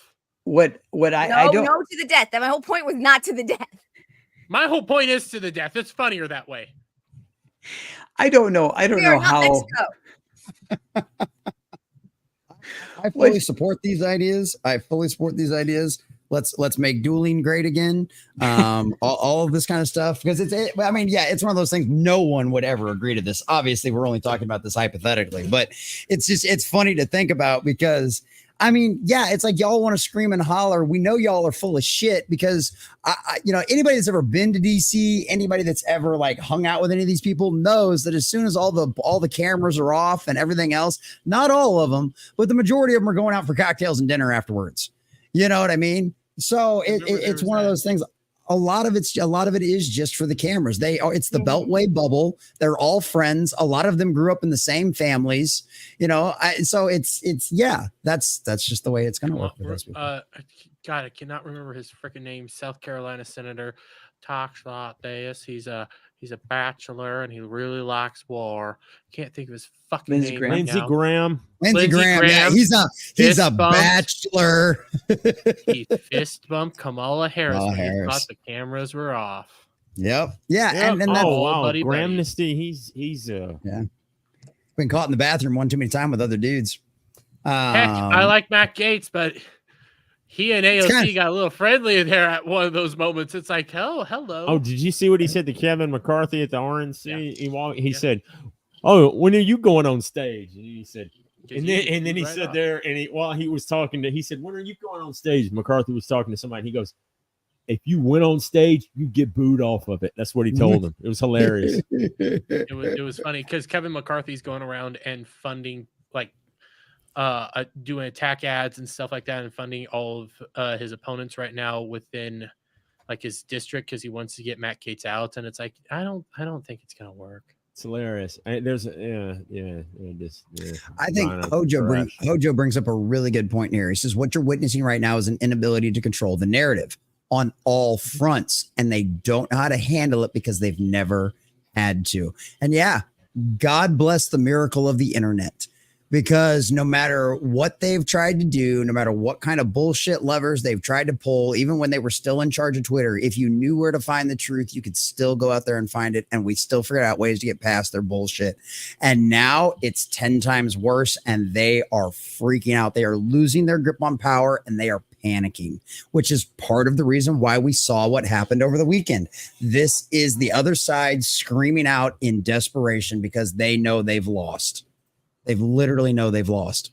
And now they're lashing out like a fucking cornered, caged animal, man. So it's, I've been saying it for a while, even though I was saying that the pendulum was swinging back in the right direction, the Overton window's moving. But at the end of the day, like it was going to get worse before it got better.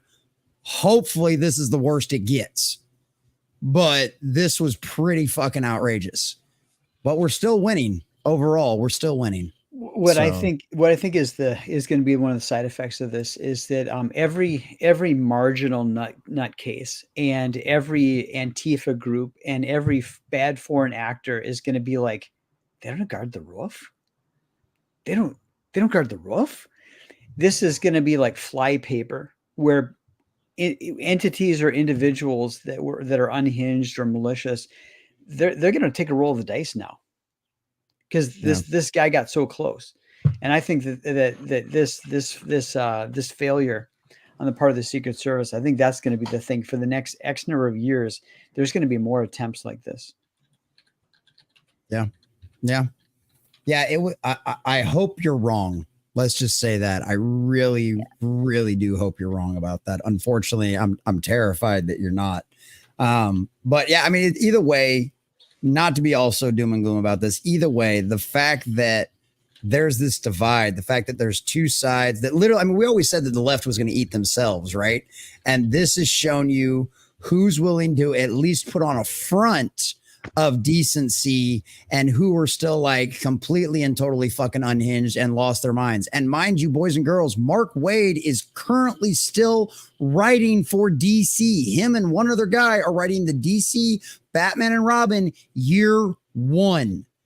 And this guy still has a fucking job. So that just shows you there's still plenty of safe places where you can say retarded ass shit like this and not have any consequences, unlike what happened to Jack Black and Tenacious D. I actually kind of surprised there were any consequences, man. I think I'm with you with the sounds like there is a little bit of a at least some sort of shift, man, because like I'm just It depends on how high up at Warner Brothers they see it. The Mark Waid thing. It depends. Right. The immediate DC editorial, they're going to let it go. But if eyes above that get on it, they'll be like, we've got to have a comics division at Warner Brothers. Yeah. And then they'll be like, who is this guy? What's he doing? And like, knock it off. And then it's over for him. So I think one of the reasons we are seeing this like shift and everything is actually because all these people live in a bubble. They get all their news usually from like CNN and all this stuff, and they only hear their side saying stuff, and they always seemingly drown out when their side says like some really radical shit. So they've been, that's just what they intake. They constantly deal with this. They constantly do this stuff. And then for the first time ever, they saw live that Trump was actually about to get got. And that probably shook something in them. And normal people saw that, and that shook something in them. This was not something that you normally see, and this terrified them. You don't. And what was different is this is the first time since Reagan we actually had like a full-fledged attempt on somebody's life, and nothing bad happened. And it's like, what the fuck? What's happening? And I think that's why we had this shift, like this drastic shift overnight. Now, the punishments they're rough, but they're still livable. You can still move on. But I think that's why I think everybody was just so shocked so fast. And it is amazing to see. And the right now is trying to unify, and there's people trying to fuck that up. But that's an argument for another day. Right. Well, and there's always people out there always trying to sow chaos. When discord, it is the work of the enemy. After all, it comes from hell itself. That's what Lucifer is good at, is sowing discord and causing division. I mean, look at what's happened to all of our favorite fandoms out there. But one of the things that I wanted to piggyback on what you were talking about is that I've completely and totally forgot what I was going to say because I got off on that other tangent. But Dermy, what was Morning Joe? Were you going to talk about Morning Joe? No, I wasn't. But the Mark Waid thing too, that's a good point. It's like if Zaslav, and this is one of the things that I've said about Warner Brothers for a little while right now, is people are like, oh, the comics are still trash. I'm like, Zaslav has 5 million fires he's trying to put out right now. And comics is the lowest on the totem pole as far as all of that kind of stuff is concerned. Like, they just laid off a whole bunch of more people today, some of them from their streaming division, some of them from their marketing. They just laid off a shit ton more people at CNN last week. He's still doing cost cutting just to try to right the ship. You know, he's still dealing with all the major networks and everything else that he's trying to handle.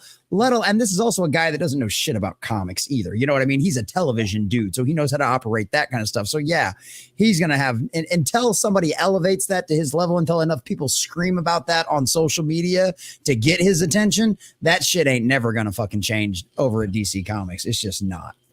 So there's your answer, boys and girls. You want your comics to change? Make David Zaslav aware of what Mark Waid is saying and what he's doing to your reputation as a comic book company.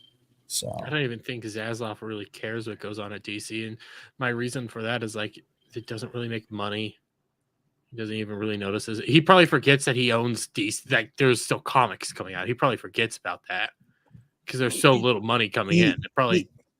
He cares to the extent that the people who are currently doing the comics don't destroy the IP. That's the imperative. Don't destroy the IP, and maybe to some extent they'll treat it like an idea and a laboratory to test plot ideas and things like that. I think the big budget there's way more stories. And there's way more good stories than there are available films to make. So it's not like they even need more DC comics. And I think they might. There's been talk about them like licensing it out. Like for instance, Robert Kirkman license out. Say, hey, you want to do? Let's take these characters. You do them, especially as like Superman and so forth approach public domain status, where the first. Every year, certain parts of it become more and more public domain. At that point, it's like, well, why don't we just license this out? Why are we putting up with this grief, especially if we've got these nutcase writers shooting their mouth off like this? Mm-hmm. Well, I think that's going to be another great thing. And I think that's something you're going to see become more common in a lot of the comic book industry is you're going to see more of these characters starting to license out because it's for these major corporations that hold the power, whether it be Disney or Warner Brothers Discovery. It's like, we ain't got time to deal with that shit. Let's just license it out to somebody else. I mean, I got an advertisement on my Amazon Smart TV, my Fire TV of, it wasn't Stars. Stars now has, Disney's licensed out the Marvel movies and the Star Wars movies to Stars. Like they were advertising that now. So like even now, like before it was everything's behind the paywall of Disney Plus, everybody is now starting to license shit out now because they know keeping it all to themselves and trying to do it all themselves. It sounded like a smart idea at the time to save money. And now they find out it doesn't work because you just have it's once again, it's too much, too big. They've monopolized themselves and they can't handle it all. Color us shocked there. So I'd love to see that. I'd love to see freaking, Batman and Superman and Constantine and so many of these other licensed out to other people to go, hey, you want to write a story? Here, you write a run. And if it does good and it sells, we'll just keep letting you write and we'll just let it go. And you know what? If we end up having 15 different versions of Superman and 15 different versions of Batman, I'm okay with that because one of them is going to win. And that's going to be the one the fans decide that they like the most. And that's more decentralization. And I'm down for that. So yeah, I hope Jason's right. I hope that ends up happening. We'll see. I think the big determining factor for DC right now is freaking that Superman movie. Right. I had hope, and I swear to God, if that rumor of who Booster Gold is, I don't know that rumor. Okay, let me tell you where that rumor comes from. A website called like Nexus Point or some shit. They have never been right as far as everything that I've heard. They have never been right. That's why I have ignored that.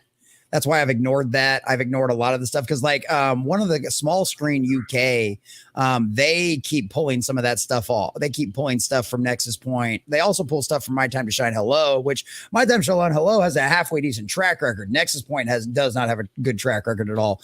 And I'm sorry, outside of the Perry Mason casting, I can't see them doing that. I mean, they even gave us a ginger for Jimmy Olsen, for the love of God. I mean, the casting outside of Perry White, the casting has been fucking spot on for that movie, and except for Guy Gardner.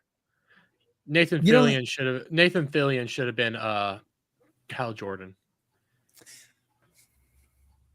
I think what influenced that is the Mr. Incredible sing along, or the Dr. Evil and Mr. whatever it was, the Dr. Evil sing along. I think that probably influenced that because everybody saw how much of a good asshole he could be, and they were like, "Oh yeah, we'll make him Guy Gardner." Tiny, do you have any thoughts on that? Yeah, Captain Hammer has a lot in common with Guy Gardner. Though Guy Gardner is an actual real hero, right? But... Right. Yeah. Yeah. Tiny's one of our Green Lantern fans. So I don't know. I'm still cautiously optimistic about that. I'm willing to give it a shot and see what they can do. We'll see what happens with Creature Commandos and how well that is, or how good that is when it comes out and how well it does.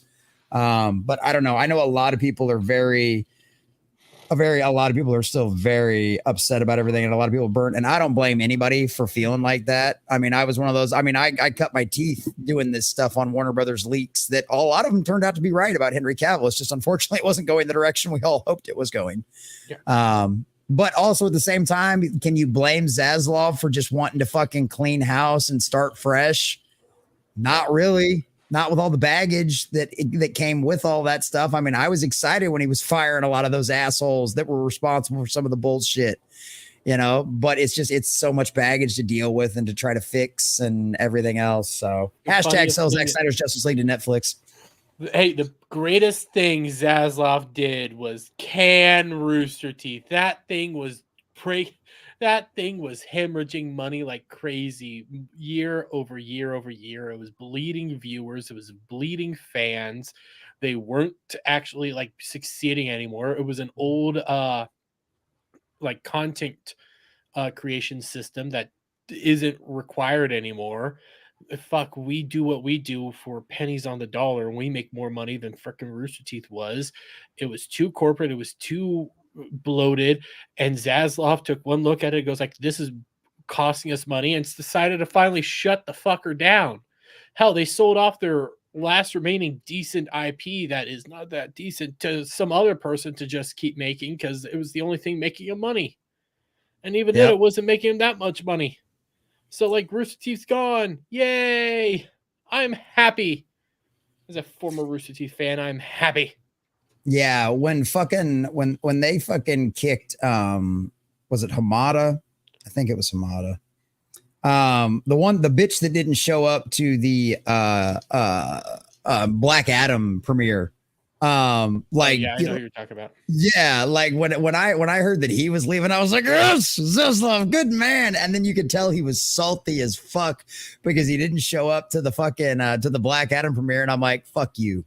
Fuck you. You're the reason we didn't get Henry Cavill back sooner. You're the reason why we never got a second Man of Steel movie. You're the reason why all of this shit went fucking sideways and everything else. And I'm like, fuck you. I hope you never work again. So yeah, absolutely. Speaking of, there you go. No, you're good. You're good, sweetheart. No worries. You're good. You're good.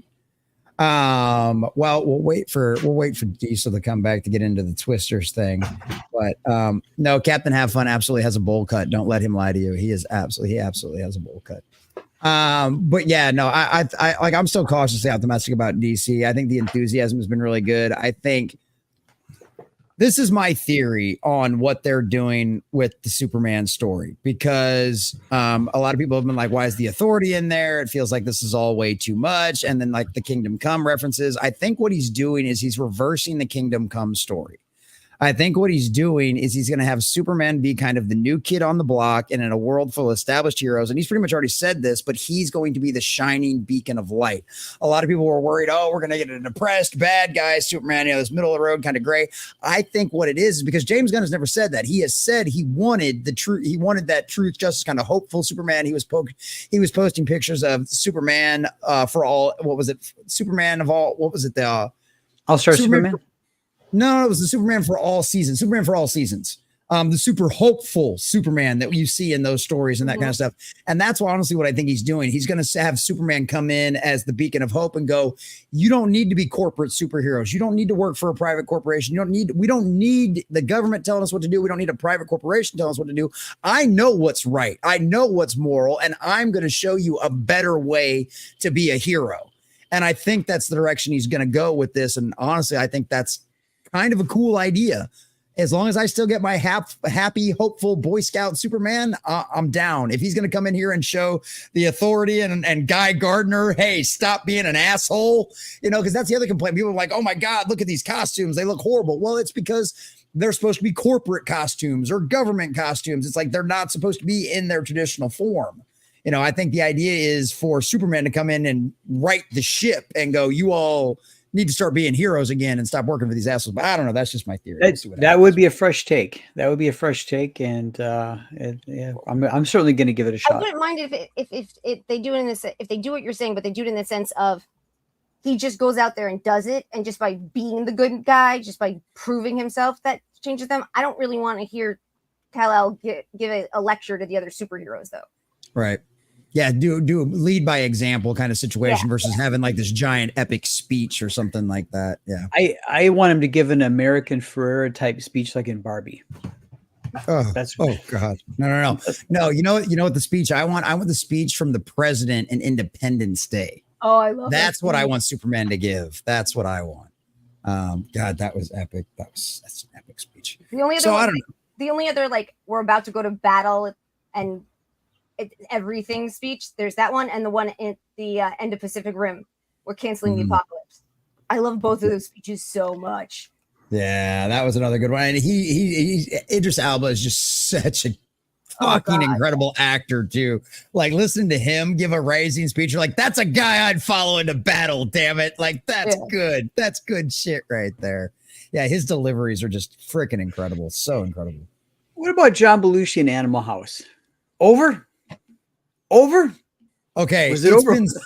It's been so long since I've seen that I can't remember, but I know what you're talking about. Over? Was it over when the Germans bombed Pearl Harbor? Yes, that's what. Yes. Got all the horrible historical references, but by God, he gave it with gusto. Damn it, he gave it with gusto. You believed him, even though you knew he was full of shit. You still believed him. It was great. Yeah, we need more inspirational speeches in movies like that. Epic rants for epic times. So yeah, I don't know. We'll see what happens with all of that. It's gonna be interesting. Dermy Wermy, Yes. what have you been getting up to, buddy? How's Ballbusters going? How's your Saturday night Saturdays going? How's everything been with you, man? Well, let's see. But let's focus on Ballbusters first, because Ballbusters has been very, very fun. For those of you who haven't been watching Ballbusters, we have a new thing going on that I'm very much convinced my chat is trying to kill me because they like said new thing. I have been able to get so drunk that I start hiccuping.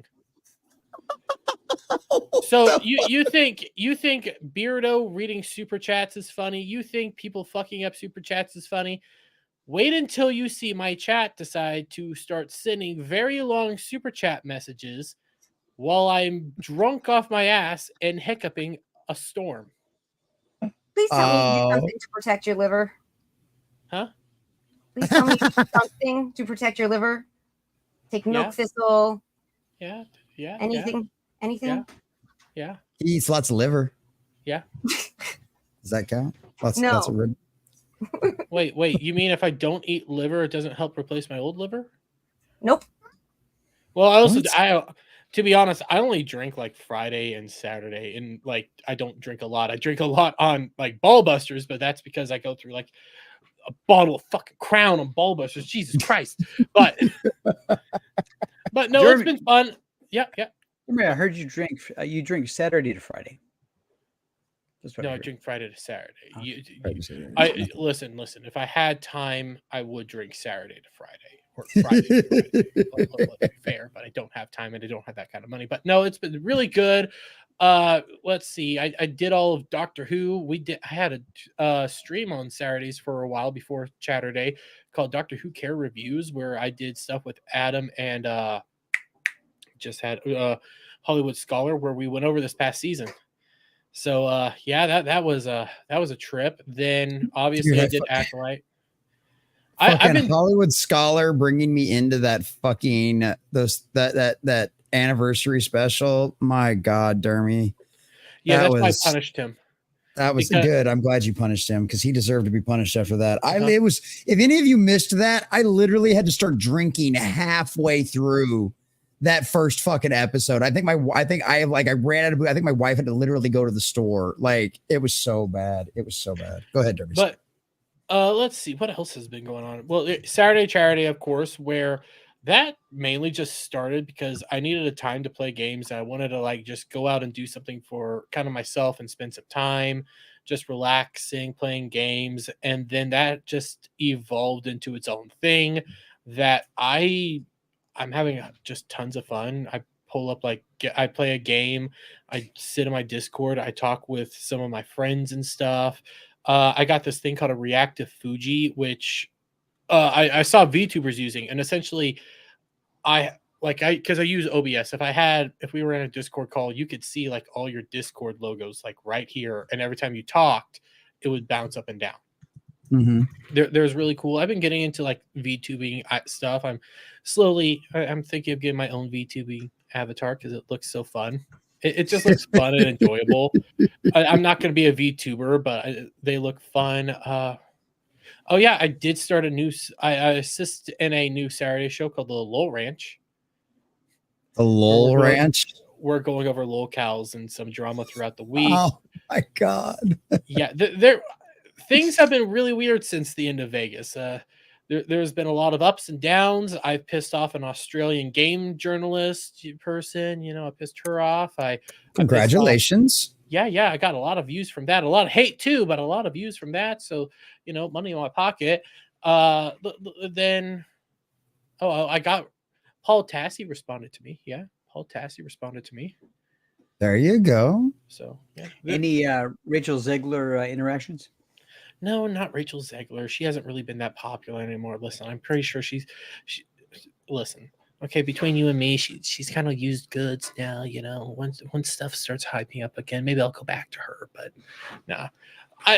It's been interesting. And then I've also been looking into Bridge because I got into the idea like VTubers because of Kirsch. She went on Side Scrollers, wanted to learn more about her. I've been watching Kirsch a lot. Kirsch is a funny VTuber, criminally undersubbed, and learning more about Bridge is actually super important, especially right now because everybody's going around with like the Microsoft ends its DEI program, and the reality is they didn't. They just dropped the E, and if you've been paying attention to Bridge, you end up realizing that that's actually something that Bridge is promoting right now. Drop the E, keep the D and I, and they're going to they're going to keep focusing on equity, but they're going to do it a little different way. And a bunch of other words they're going to start bringing in is like civility and talking about civility and promoting civility and stuff like that. So that, I've been getting into that, kind of looking at that. My video on it today didn't do good, but it's the first time. So I'm going to be talking about that a little bit more. Having a blast. Gal hates me because I made her watch The Acolyte, but I'm proud of you, Dermy. You're lucky to be alive. She loves me too much. She hates me and loves me all at the same time. It's this weird dichotomy. Yeah, it really is. It's the most brotherly hating sister relationship it's ever been. It's actually pretty funny. Jason Sandberg's got to run, boys and girls. Go check out Fun My Comic. Jason, where are you gonna be at? What you got going on, buddy? I'm going to be on Late Night with Cap tonight. In about a half hour, we're going to talk about Art Bell, great 90s radio host Art Bell. I'm on the Friday nights, 9 p.m. Eastern Time, 8 Central every Friday. And as always, Jupiter's in demand on Indiegogo and Fun My Comic. Go check it out. Hard at work at issue 2. Dermy, great to see you again. Chat, always great to see you. Jesse, I'll see you next Wednesday. Sounds good, brother. Have a good night, Jason. Appreciate you being here, buddy. Catch you later. Good Jason night. Sandberg, everybody. Oh, wait.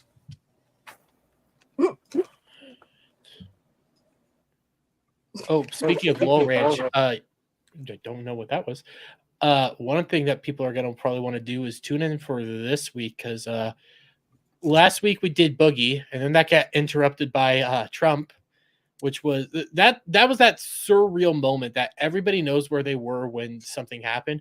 I know exactly where I was when that happened. I was talking about Boogie faking cancer because motherfucker faked cancer and then admitted to it finally. So there's that.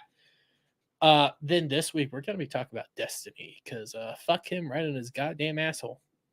Yeah, I actually did a video over the death because I don't normally get into like the YouTuber drama very much. It's not really my kind of thing. But like everything that was going on over the weekend and all that kind of stuff, I'm like, yeah, I got to talk about this. And when Elon Musk demonetized him, I was like, oh, this is the perfect clickbait fucking video. I'm like, I can't resist. We're gonna Josiah Rises this shit. Because I felt like the thumbnail just said demonetized, and like I just demonetized. I didn't specify where he got demonetized. I just said he demonetized. Hey, he ended up confirming because it was a little bit like like he didn't know if he was demonetized for sure and stuff until that. Right, Piers Elon Morgan just said interview. it. Yeah, that Piers Morgan interview, he confirmed he got demonetized. That's fucking hilarious. Static, Fractured Filter, and I believe Shock and I are going to be going over Destiny and everything that's been going down there. There's just been a lot. I've been getting into like weird drama spats too and stuff like that. And the latest one, honestly, was because of Melanie Mac. Jesus Christ, darling, why? And then she got community noted today, and that was funny. That's fucking great. It like the Melanie Mac, Matt Walsh stuff. That actually did kind of piss me off. Like, yeah. I don't give a shit that Melanie Mac says the F slur or does anything like that. I don't give a shit about most of the things that she does. This one did piss me off because it's like you're going after Harmeet Dillon. Harmeet Dillon is like one of the most badass motherfuckers out there who's done so much work for so many people. And she goes up on stage, utilizes her belief and what God is to just say a simple prayer to everybody. And they freak out, go like, oh my God, she's Satan, she's a demon. And then it turns out, oh yeah, in her faith, she still believes in God. They just have a different name for God. It's still God. Yeah. So yeah. It's just, and this is one of the things that irritates me about all of this kind of bullshit, right? And this is why I don't generally get involved in any of it, and I try to avoid it, because whether it be Comicsgate, whether it be all of that, but whether it be bullshit with Matt Walsh, or whether it be with the Daily Wire and Crowder, or any of the rest of this bullshit. At the end of the day, this is my fucking problem with any of this bullshit, especially when it's fighting among people that I would say have common sense most of the time, right? We have bigger fucking issues than each other. Okay. Well, like, why the fuck is EVS and fucking Eric July fighting over some bullshit? And I'm still buying fucking, and the reason why I don't fucking pay attention to EVS anymore is because you literally turned it into a drama farm. Right. But it's like, why the fuck are you two picking fights with each other when DC and Marvel still fucking exist? They're still bastardizing all of our heroes. And the reason why we got into this shit, they're still doing that on a daily fucking basis. You know, it's like fucking Melanie Mac and whoever the fuck this guy is. It's like, do we not have bigger issues? Melanie Mac, why are you not concentrating on fucking gaming and the fucking shit that's going on there and all that bullshit like you normally do? Concentrate on fucking promoting your fucking faith channel and doing that kind of shit. Why are we fighting amongst ourselves over any of this bullshit? Because that's what the fucking evil wants. That's what the whole, you want to know the primary reason why Disney and all of the rest of these companies have put all of this interjecting bullshit? You know what the actual final end game is? It's to have everybody fucking fighting and arguing and bullshit. Because if we weren't arguing with other Star Wars fans over diversity, inclusion, and the bastardization of lore, you know what we would be arguing over is how fucking shitty the storytelling is. And that would get all of us together, like, I don't know, Grace Randolph, and we'd all be looking at Disney and Lucasfilm and Kathleen Kennedy and fucking Dave Filoni and Leslie Headland and Bob Iger and all the rest of those cocksuckers going, you're the fucking problem, not my fellow Star Wars fan. You're the fucking problem. But that's what they don't want. And now, because our side has gotten so big, now that our side has gotten so relevant, and now that we actually are pushing the Overton window back, we are pushing that pendulum back. Now, those exact same seeds of division are now getting put inside of our side, and all of that same bullshit is coming to fruition. Yes. That's the whole point. The division is the point. The chaos is the point. Hell does not care which side wins. They only care about the body count. And that's why this infighting bullshit is stupid, and I take no fucking part in it. That's why I got really fucking pissed off, because it was like all she did was say a simple prayer and this is the time we're supposed to be united. Like all the people that freaked out at the RNC, what happened, and it's like we're supposed to be united. Like Trump literally just almost lost his life. A man's dead. Somebody's critically injured. Somebody else is worm food now. I will never say his name because I refuse to. Like we should be coming together. And this stupid bullshit right now bothers me so much, and that's why I went off. And I got so fucking pissed off. And Yeah. I started fighting with a lot of people, and I firmly believe like the woker elements of the right, and I say woke elements of the right, it's like the pearl clutching. Everybody has like a different name of it. Saying woke right is just the easier way to try to describe like the more puritanical, the more Right. The ideological pearl version of it. clutchers. Yeah, the pearl clutchers on the right, in which we might agree on a lot of stuff, but at the same time, they want to be super like aggressive in what they believe in to the point that they are driving people away. And I was like, no, Right. no. Come together. Like, I don't like Right. the Beatles, but they have a song right now that should be playing everywhere. Well, and that's that was one of the reasons why I got so in, like when I got into when I was still heavy into politics and I was just embedded in that stuff neck deep every single day. One of the people that I used to watch was Steve Deace, because Steve Deace used to say, I don't care. His thing was, if we agree on one issue, I will stand shoulder to shoulder with anyone who agrees with me on that issue to fight for that issue. Mm-hmm. And we can disagree on everything else, but if we're while we're fighting on this one issue, we'll stand shoulder to shoulder. Now, once we're done with this and we want to go back to arguing over all the other bullshit we've got to argue over, fine, we can do that. But right now, we need to stop this. We need to fight this. And then we can go back to fighting amongst ourselves. And that's my issue with it, is we have bigger problems than this petty drama bullshit amongst ourselves.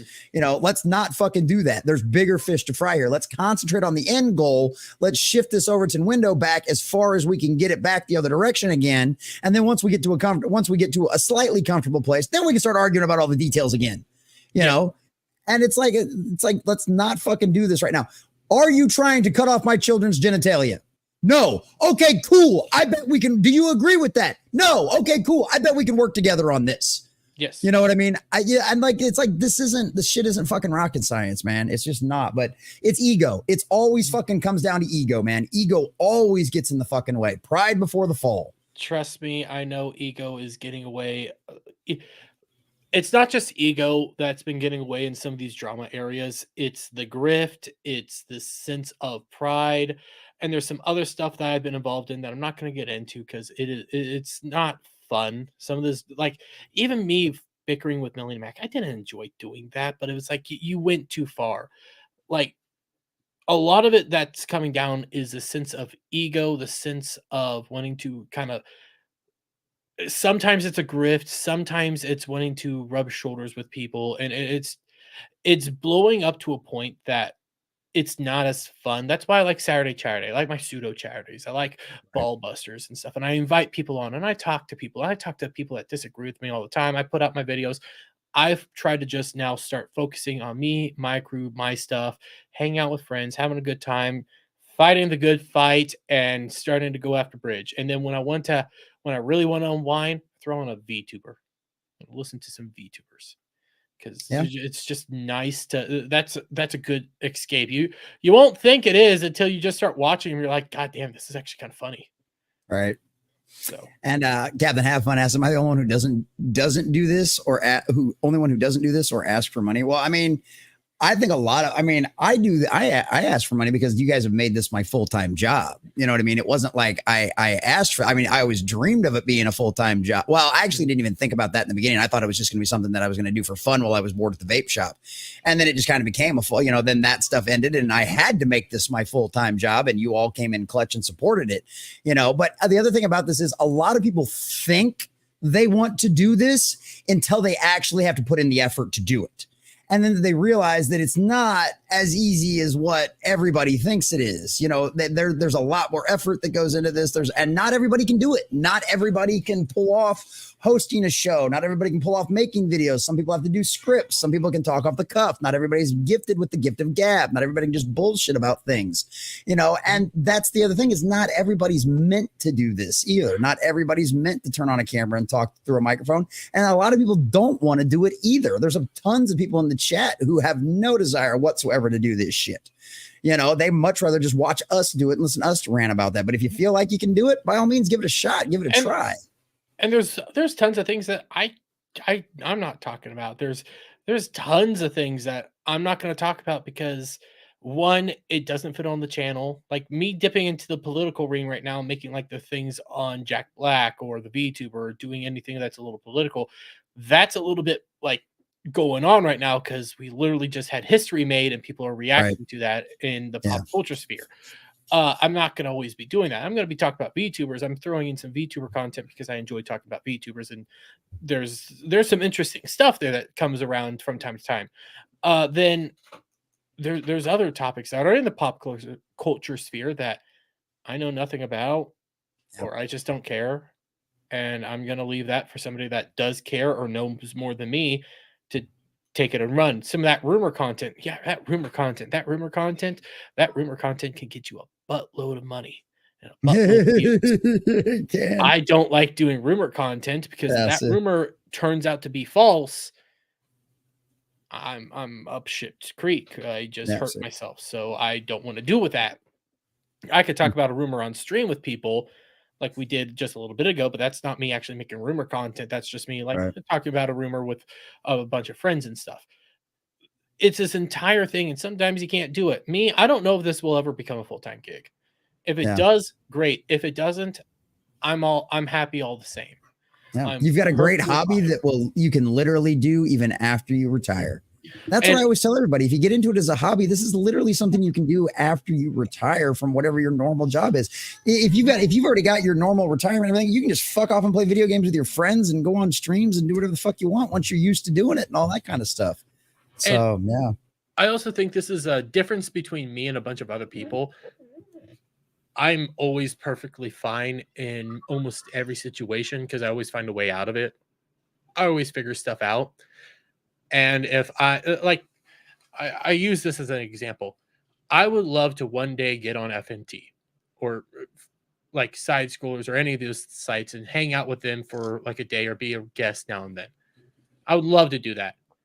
If it never happens, I wouldn't care either. As much as I'd like it to happen, if it doesn't happen, I'm perfectly fine with it not happening. I'm perfectly fine with this stuff not going the way I would like it to go because I'm okay with myself. I'm okay in the way I am. I've gone through shit. I've gone through hell and back, and I'm like, okay, I'm fine. There you go. Nothing can be worse than what I dealt with back then. And fuck, nobody can say anything worse than what Raster can say to me. Jesus Christ. Well, God bless that man. Absolutely. I love Raster to death. God, that's just glorious. Yeah. And that's always the thing about it is too, is it's like, you know, trust me, there is no one on the internet that can say worse things to Dermy than what his friends have said to him and do on like a regular basis, man. That damn Raster, dude. It was like, he says he's got that long video. This a string of him. I'm like, after a while, I was like, I'm getting uncomfortable with this shit. I don't even know Dermy. What the hell? I was like, I had Raster because he was starting to get like make his own VTuber avatar after a while because he's gonna do his YouTube channel, but he never went through with it. Hell, Cloud made a channel before he did, but he ended up making. I had to make this entire long video of him just doing insults on me. Over and over and over again. It's like a hour-long video of different insults that he's done at me. That is incredible. Oh my God, that is awesome. Takes I love some it. Serious focus, man, and like, I mean, energy to funnel all of that hate, anger, and just vileness towards another human. I'm just like, holy shit. After a while, I'm like, man, this is rough, dude. Well, it's like because of all of that, I have basically I've become immune to a lot of bullshit and immune to a Man, bunch you'd have of to be to sit that like stuff after a while. you put out a Raster inoculated Dermy for the internet. He injected him full of so much vitriol and so much evil right in Dermy's favorite place that he's just, no one will ever be able to touch him. No one ever will be able to phase him now. It's great. So if anything, he just did him a favor. He did him the best favor ever. He did him the best favor ever. 100%. And I've been called some really bad things by some stands and people that disagree with me.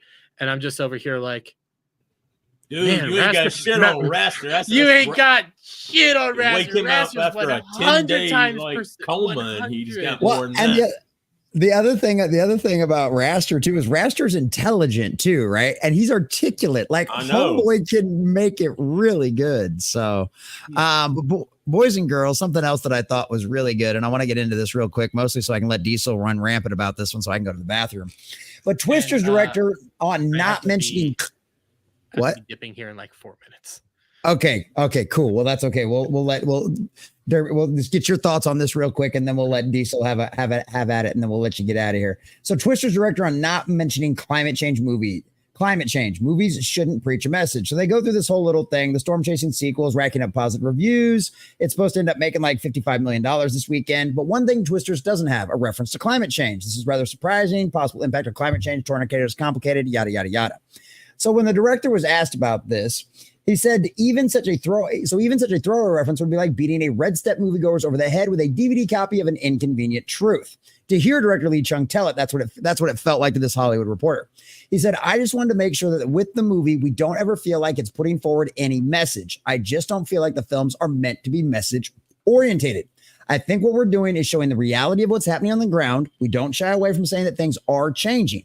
I wanted to make sure that we are never creating a feeling that we're preaching a message, because that's certainly not what I think cinema should be about.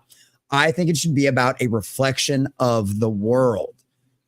Dermy, you've heard this, right? What do you think of all of this since you've got to run here shortly? I like it. I would I'm tired of like propagandized movies, videos, content, whatever. Like it gets really annoying. That's one of the reasons why I like VTubers right now, or anime, where it's a cut away from everything, escape, do all this. This is escapism. I don't need to have like freaking environmental bullshit shoved down my throat because of God knows what, in a movie where I'm just meant to escape. Hell, why the hell would I want environmental stuff within Twisters anyway? It's a movie about machines making twisters and attacking people with twisters. Environment has nothing to do with it. It's just woos. That's all it is. So why would I need it there? I like this mentality. I like this idea. Am I going to see twisters? Probably not. I'm not really interested in it. Is this a Twisters about man-made tornadoes from a tornado machine? Yes. That's retarded. Well, that's what the first one is. No, the first one was just some following tornadoes. Storm chasing. No, the first one was a man-made tornado. No one. Yeah, it was. No one. Am I wrong? Yeah, you're completely wrong, man. Am I wrong? Yeah, it was. There were tornado chasers, and they had a little machine that they flew up to track the movement of the air. That's what I'm thinking of. Yeah, this time they have. I believe this time they're having like a machine start twisters. That's retarded. It's retarded, but it looks fun. I could be wrong, because I've seen the like you have that. Thank you, Mr. Gregory. I was wondering if I was living. I was wondering if I was living in the simulation, man. There's no weather weapons. This is just about storm chasers. Yeah. Okay, good. Well, no, it's no storm chasers, but I believe the second one is man-made tornadoes. I believe, because I believe we don't have any tornadoes. The technology is about understanding tornadoes and maybe being able to stop tornadoes. There's nothing about building tornadoes. No, the chick from the trailer. The new first one. They wanted to put the little machine to go up so they could get all the data that nobody can get. Now in this one, they're using that data to try to make a machine that can stop the tornadoes. Tell them, data Tony. from the first movie. They take the data from the first movie and they use it to make the technology for the second movie, but nobody's making tornadoes. It's about stopping tornadoes. It looks like they're making tornadoes. That's all I'm seeing in the trailers. Do not machines let. going around, and I'm like, No. they're making tornadoes. No, not at all. It's not a no. See, That's not see, how there you tornadoes go. are made. Grant's just messing with I you like it. guys. Hey, Grant is it sounds harassing retarded, you. But I like that movie. Man-made tornadoes. Let's go. Grant, stop messing with these gullible folks. They trust you because you've got like 500,000 subscribers. Don't abuse your power, Mr. Grant Gregory. Don't abuse your power. Is this where Raster gives him shit all the time? I literally would say that I was 99% sure that what I'm saying is right and what Dermy's saying is wrong. But there was Sharknado. Yes. So you never know. No, have you seen that poster? MSK for like a day or two, he kept posting all these movie posters for the shark movies. One of them was called Shark Mountain. It was a mountain that was made out of a giant shark. I was like, what Well, they've got Catnado coming out now. The trailer for Catnado is out. Are you serious? I swear to you, and it's just as bad as it sounds. And you have no idea how bad I want to see this movie. Are they You have kittens? no. Oh, I'll let you into it. I know Dermy's got to leave soon, so but I will pull it up before we leave. I promise. You guys will see the trailer for Catnado before we leave. It is so great. It is going to be so great. Dermy, what time you got to run? You got to go now or what? I got to get going because I have my own stream here in about 10 minutes over on my channel. I'll be on Twitch, Rumble, YouTube, Kick, and Twitter. I have to list them all out because I keep forgetting which one that is. Dermy Wermy on all platforms. Playing more Elden Ring. I don't even know if anybody's even in my Discord right now to hang out with me, but okay. I don't really care. I'm going to be hanging out there. Smaller streams because I don't do long streams usually on the weekdays just because of work and everything like that. But yeah, check me out. Hang out. Yeah. Go subscribe to Dermy Wermy. He's awesome. He's entertaining. He's your favorite punching bag that you know you'll love. So it'll be okay. Appreciate you, Dermy. Bye. Have a good night. Good night, brother. Good to see you, Dermy. Good to see you. Dude, always good to see you. He started to describe the plot, and I was like, what the fuck, dude? No, okay. So I'll tell you the plot of this movie. Okay, so homeboy right here. I'm having a brain fart right now. Glenn Powell. Glenn Powell's the actor. So Glenn Powell is essentially, he's a YouTuber. He has a YouTube channel. And what one of the more recent trailers that they just recently released is the opening line is they're hillbillies with a YouTube channel. And they are storm chasers. And they've got a crew. And they literally go and get right smack dab in the middle of tornadoes. Like Bill Paxton's character in the first movie. Yeah, exactly. And so that's what they do. He's got a team behind him, and this chick is a scientist who she theoretically thinks she might have a way to stop tornadoes, but she has to get inside of one in order to do it. And while these guys, their truck's all built to it's got screws that dig into the ground and all that shit, right? And so, so that's what they're doing. And of course, she comes in initially thinking that they're these cocky assholes that are just doing it for the fame, but turns out they actually help people with disaster relief at the same time as covering all of this kind of stuff and all of that kind of shit. So like adrenaline junkie psychopaths versions of Mr. Beast. There you go. Yes, exactly. That's a great description. That is a great description. So yeah, but he flat out says he's like, we're not talking about climate change. We're not going to push that kind of stuff. We talk about that the tornadoes are getting weird, but that's it. So I thought that was really cool. I thought that was really great. So yeah, there you go. Mr. Grant Gregory says, no Bill Paxton about chasing stuff. So I was not originally going to go see it, but now that the director has said what he has to say, and because I figured there was going to be a lot of climate change bullshit.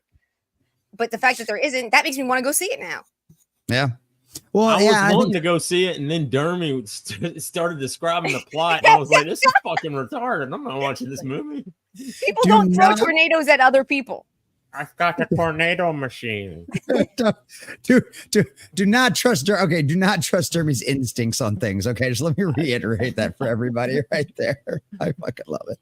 But yeah, no, I thought this was great. So I've got I won't have the money to go and do and go see this weekend, especially with all the kids and everything else. But like, I think it's going to be, I encourage people, if you've got the extra time and you've got the extra money, I highly encourage anybody to go see this movie.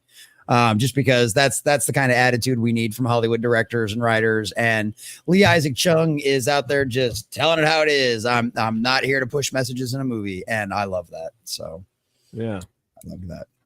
I thought that would be great. I thought you'd get a kick out of that, Diesel, since you're always like, whenever we bring up like the climate change or the global warming, it's nonsense. They just change the name of it every few years, man. And here's the thing: what most people don't even understand, as far as the environment, this country is doing a fantastic job. Right. I worked in the regulatory community. I know exactly what's going on. People aren't dumping all you need to everywhere. do is have a little bit of historical context or historical knowledge. Let's look at If you lived in Pittsburgh in the mid to late 1800s and early 1900s, you had to change your shirt twice a day just from walking outside because of the amount of crap that would get on your white collar. From all the steel mills, right? Yep. The Hudson River caught on fire at one point. Literally. Yeah. And by the time I was graduating high school, it was completely biodiverse and it was safe enough. You could fish in the Hudson and eat what you caught and not have to worry about anything. Back in the 70s, there was a certain percentage of the air that had lead in it from the leaded gasoline we've been burning for a while. And after we put a few emissions things in place, changed out leaded to unleaded. Lead was actually a great engine lubricant, just not that great to breathe in and have in your brain. Right. Weird, strange concept. Yeah. But now there's no more lead in the atmosphere. And also we have clean London was water streams. It's yellow smog. It's I can't stand people preaching this nonsense about the environment when I know scientifically for a fact what we are doing in this country. So you can shut the fuck up with your nonsense, with your electric car nonsense, because I'll be happy to sit there and explain to you how horrible a lithium battery is for the environment compared to a little bit of the children who have to be slaves. Oh yeah, dig it out barefoot. Oh yeah, it's real good for your health. And how everybody's like, what about that commercial they put out? What was it, like a year or so ago? And they're just like, we want to get rid of all carbon dioxide in the atmosphere. And I'm just like, so you're admitting you want to kill everything on Earth. Nice. Right. Yeah. No. Oh, before we go, I got a trailer for Iron Oxide in our show. If you want a minute or two, whenever we we will. Absolutely. We will get into that in just a second because, boys and girls, we've got the next major threat to the environment, ladies and gentlemen. That is Catnado. That is Catnado, ladies and gentlemen. Let me give you the premise behind this movie here. Oh my God. This is the world faces a horrific onslaught of tornadoes, each unleashing hordes of enraged and deadly cats upon humanity. As chaos reigns, a disparate group of individuals have one mission: to stop this feline fury. But against such odds, and with only one life to spare per person, their battle becomes a catastrophic struggle for survival. And when the fur flies, it will be a massacre. It's a catastrophe. Yeah, and meowsucker. Hey, get Katsumi. She's gonna want to watch this. This is gonna be great. So check this. In my mom's room. This is so bad. I love it.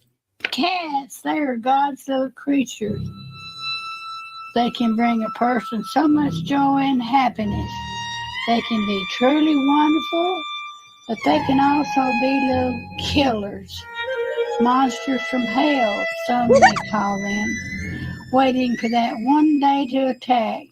Ladies and gentlemen, that day has come, and now we're all...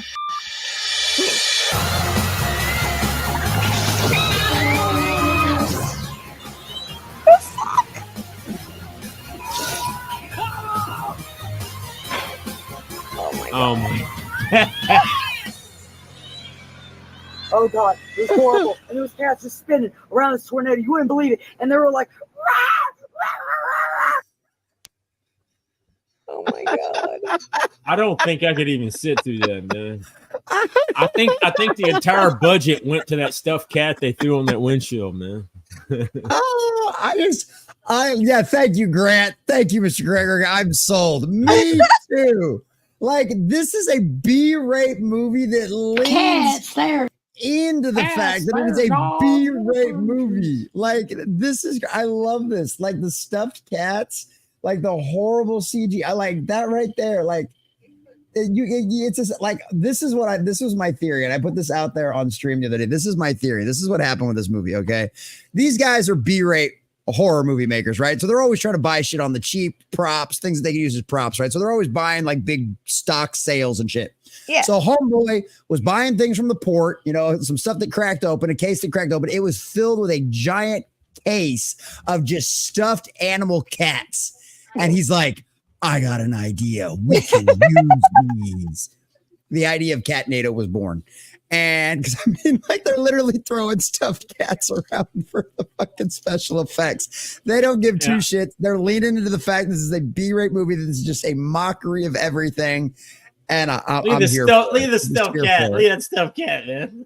I love it. I'm here for it. I love it. I love it. I thought this. I was like, this is what we need. Something that's just really leaning into like the whole bad, like just B-rate fucking. I mean, that's the one. That's the one that got me.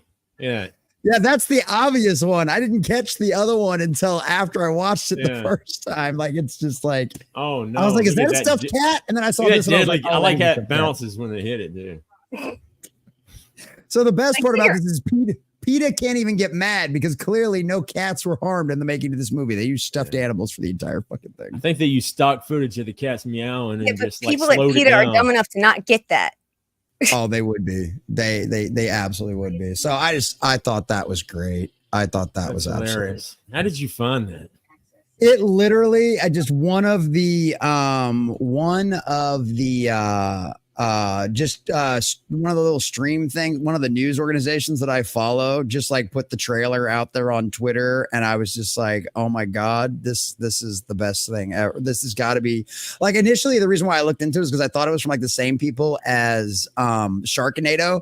I was like, this is just their next step. They've run out of shark ideas, so they're moving to cats. Except no, it's not. These guys are like literally a ripoff of the Sharknado people. They're like, man, they're a knockoff. They're a knockoff of a B film. Man. Yeah, they're like a C or D level. Yeah, which I just love the idea of all of it. So I couldn't resist. I had to bring that up and I had to talk about that. So yeah, see, practical effects. Exactly. Look at that, boys. We're always asking for practical effects, and now you're getting your practical effects. And I think that's just fucking great.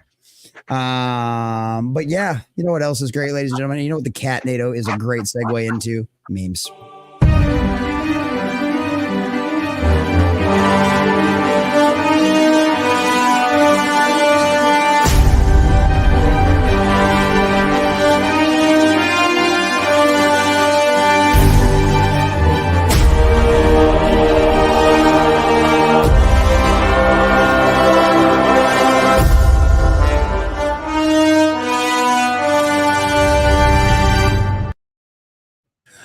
I just want to comment. I love this from Captain Have Fun. What do you mean? Doubling fees for filming permits, increasing taxes for filming? Wahlberg Productions brought back to California? That's cray. Yeah, I know. Yeah, he was talking about LA, and I said, your city is and has been for a long time run by morons.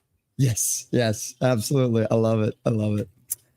If Frodo fit the ring perfectly into his butt, would he disappear or would his poop vanish temporarily as it passed through the cashier at Target?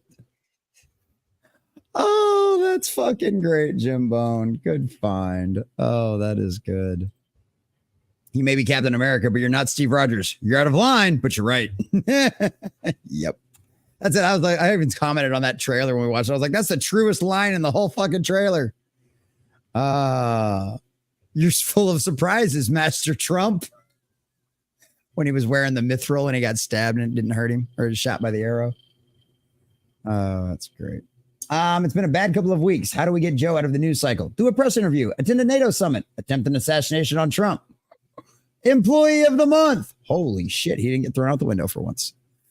Yeah. So yeah, that'll do it. How did my father die? Do you know the game? The floor is lava. Well, he wasn't very good. Ooh, accurate though. Accurate. Love it. There should be a zoo of drunk white people doing stupid shit. It's called Florida. This is true. I love it. I love it. Ah, there you go. There you go. Get it, Scottish Ranger. I love this one. It's one of my favorites. Black lab, yellow lab, chocolate lab, meth lab. Oh, do you know what they call that dude? What? Retardy Oswald. That dog.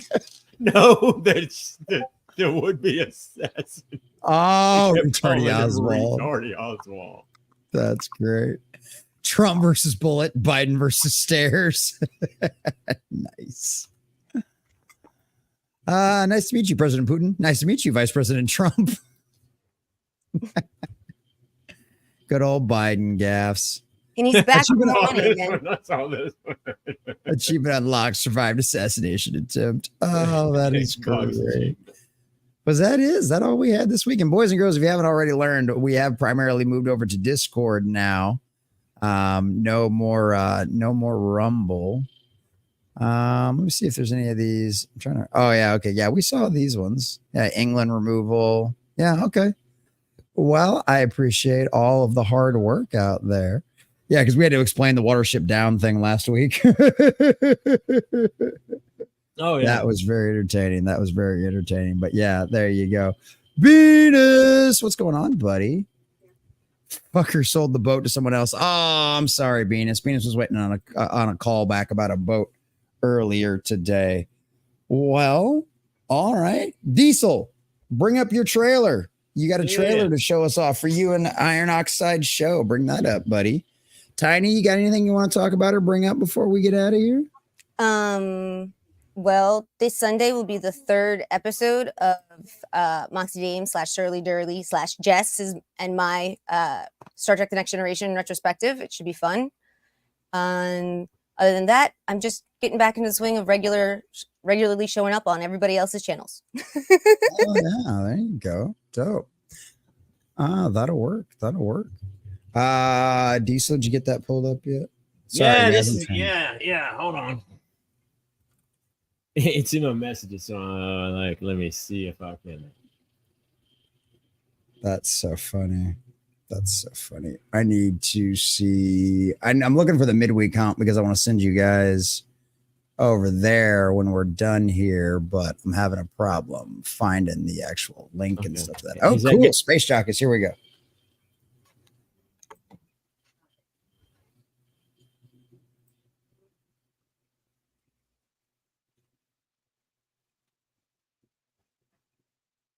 Diesel, I don't think you're sharing sound, dude. Uh-oh.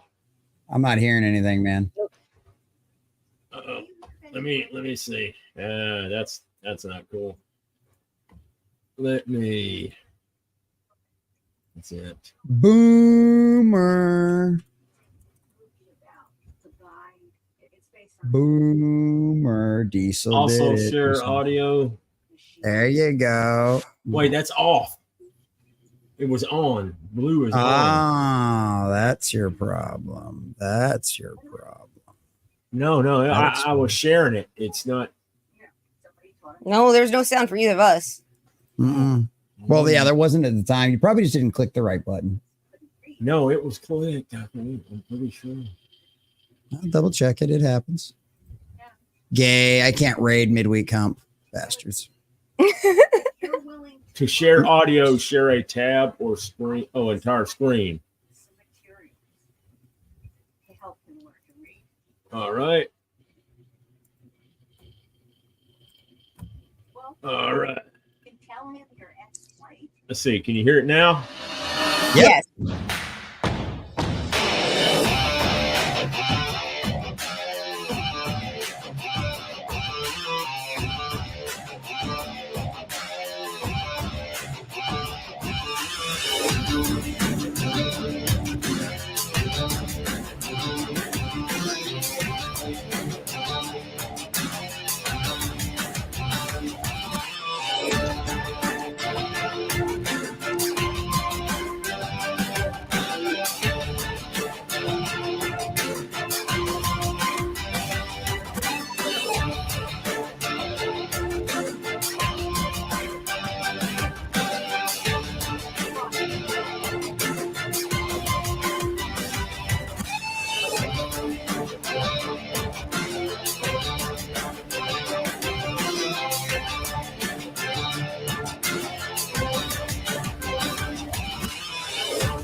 Oh yeah, Diesel. Did Iron do that? Oh, you think I did that? No. Iron did I it. knew you didn't do it, but I didn't know it was Iron. Iron is a madman when it comes to like doing intros and videos and things. He is insane. But we were gonna. The whole thing was like sci-fi, anything like comics, toys, collectibles, stuff, sci-fi related, but good stuff. Not only pretty much no new stuff unless it's like really, really good. But like we were just thinking. You had people on, they could show up their collection or something that they're into, talk about something that they're into for a whole show, but not necessarily have guests every time. We could do like a month-long thing talking about X-Files, or have a certain, or once a month do an X-Files show, or do, a total breakdown of Wrath of Khan or something, or have somebody on to talk about sci-fi, comics, anime, whatever. Something that they're into, but good stuff. Oh yeah. Hey, Mr. Grant Gregory, like what he's talking about. Yeah, we'll come on and talk about Armor, man. What's Armor? It is my favorite book ever made, and Grant Gregory's the only other dude that I know of, like in this space, that's read it. It's dope. It's this future. It kind of reminds me of the book version of Starship Troopers, like the real book, Heinlein's book, and I think it's inspired by that book, because it's like humanity is at war with like these insectoid creatures on another planet that are like ants, man, and they have to use this powered armor to go to their planet and fight them, and it's like exactly, but the real version of Starship Troopers, not the movie. Fucking the book that spent chapter upon chapter upon chapter talking about the special suits that didn't even appear in the fucking movie. In the movie, exactly. Yeah. That movie is completely and totally, it's Starship Troopers in name only. Not even cool, man. Yeah, I've heard that several times. The book is fantastic. That's one of the, that's another one. Tiny's family knew Heinlein, so that's freaking dope. Oh yeah.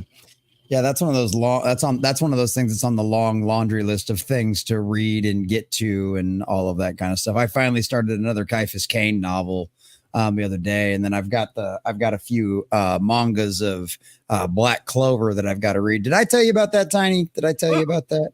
So I finally broke down and bought my first manga. You got Black Clover? You can get them from the library. Yeah, I know, but like I wanted to have like my own. No, I totally understand that feeling. Absolutely. Because I'm 99% sure I've never bought a manga before, unless I bought one as a kid and like never really read it or don't remember it. So like Black Clover was my very first one. So I bought and it's so funny because this is one of the things that I didn't realize how good the anime adaptations were of this, because I literally didn't need to buy this one.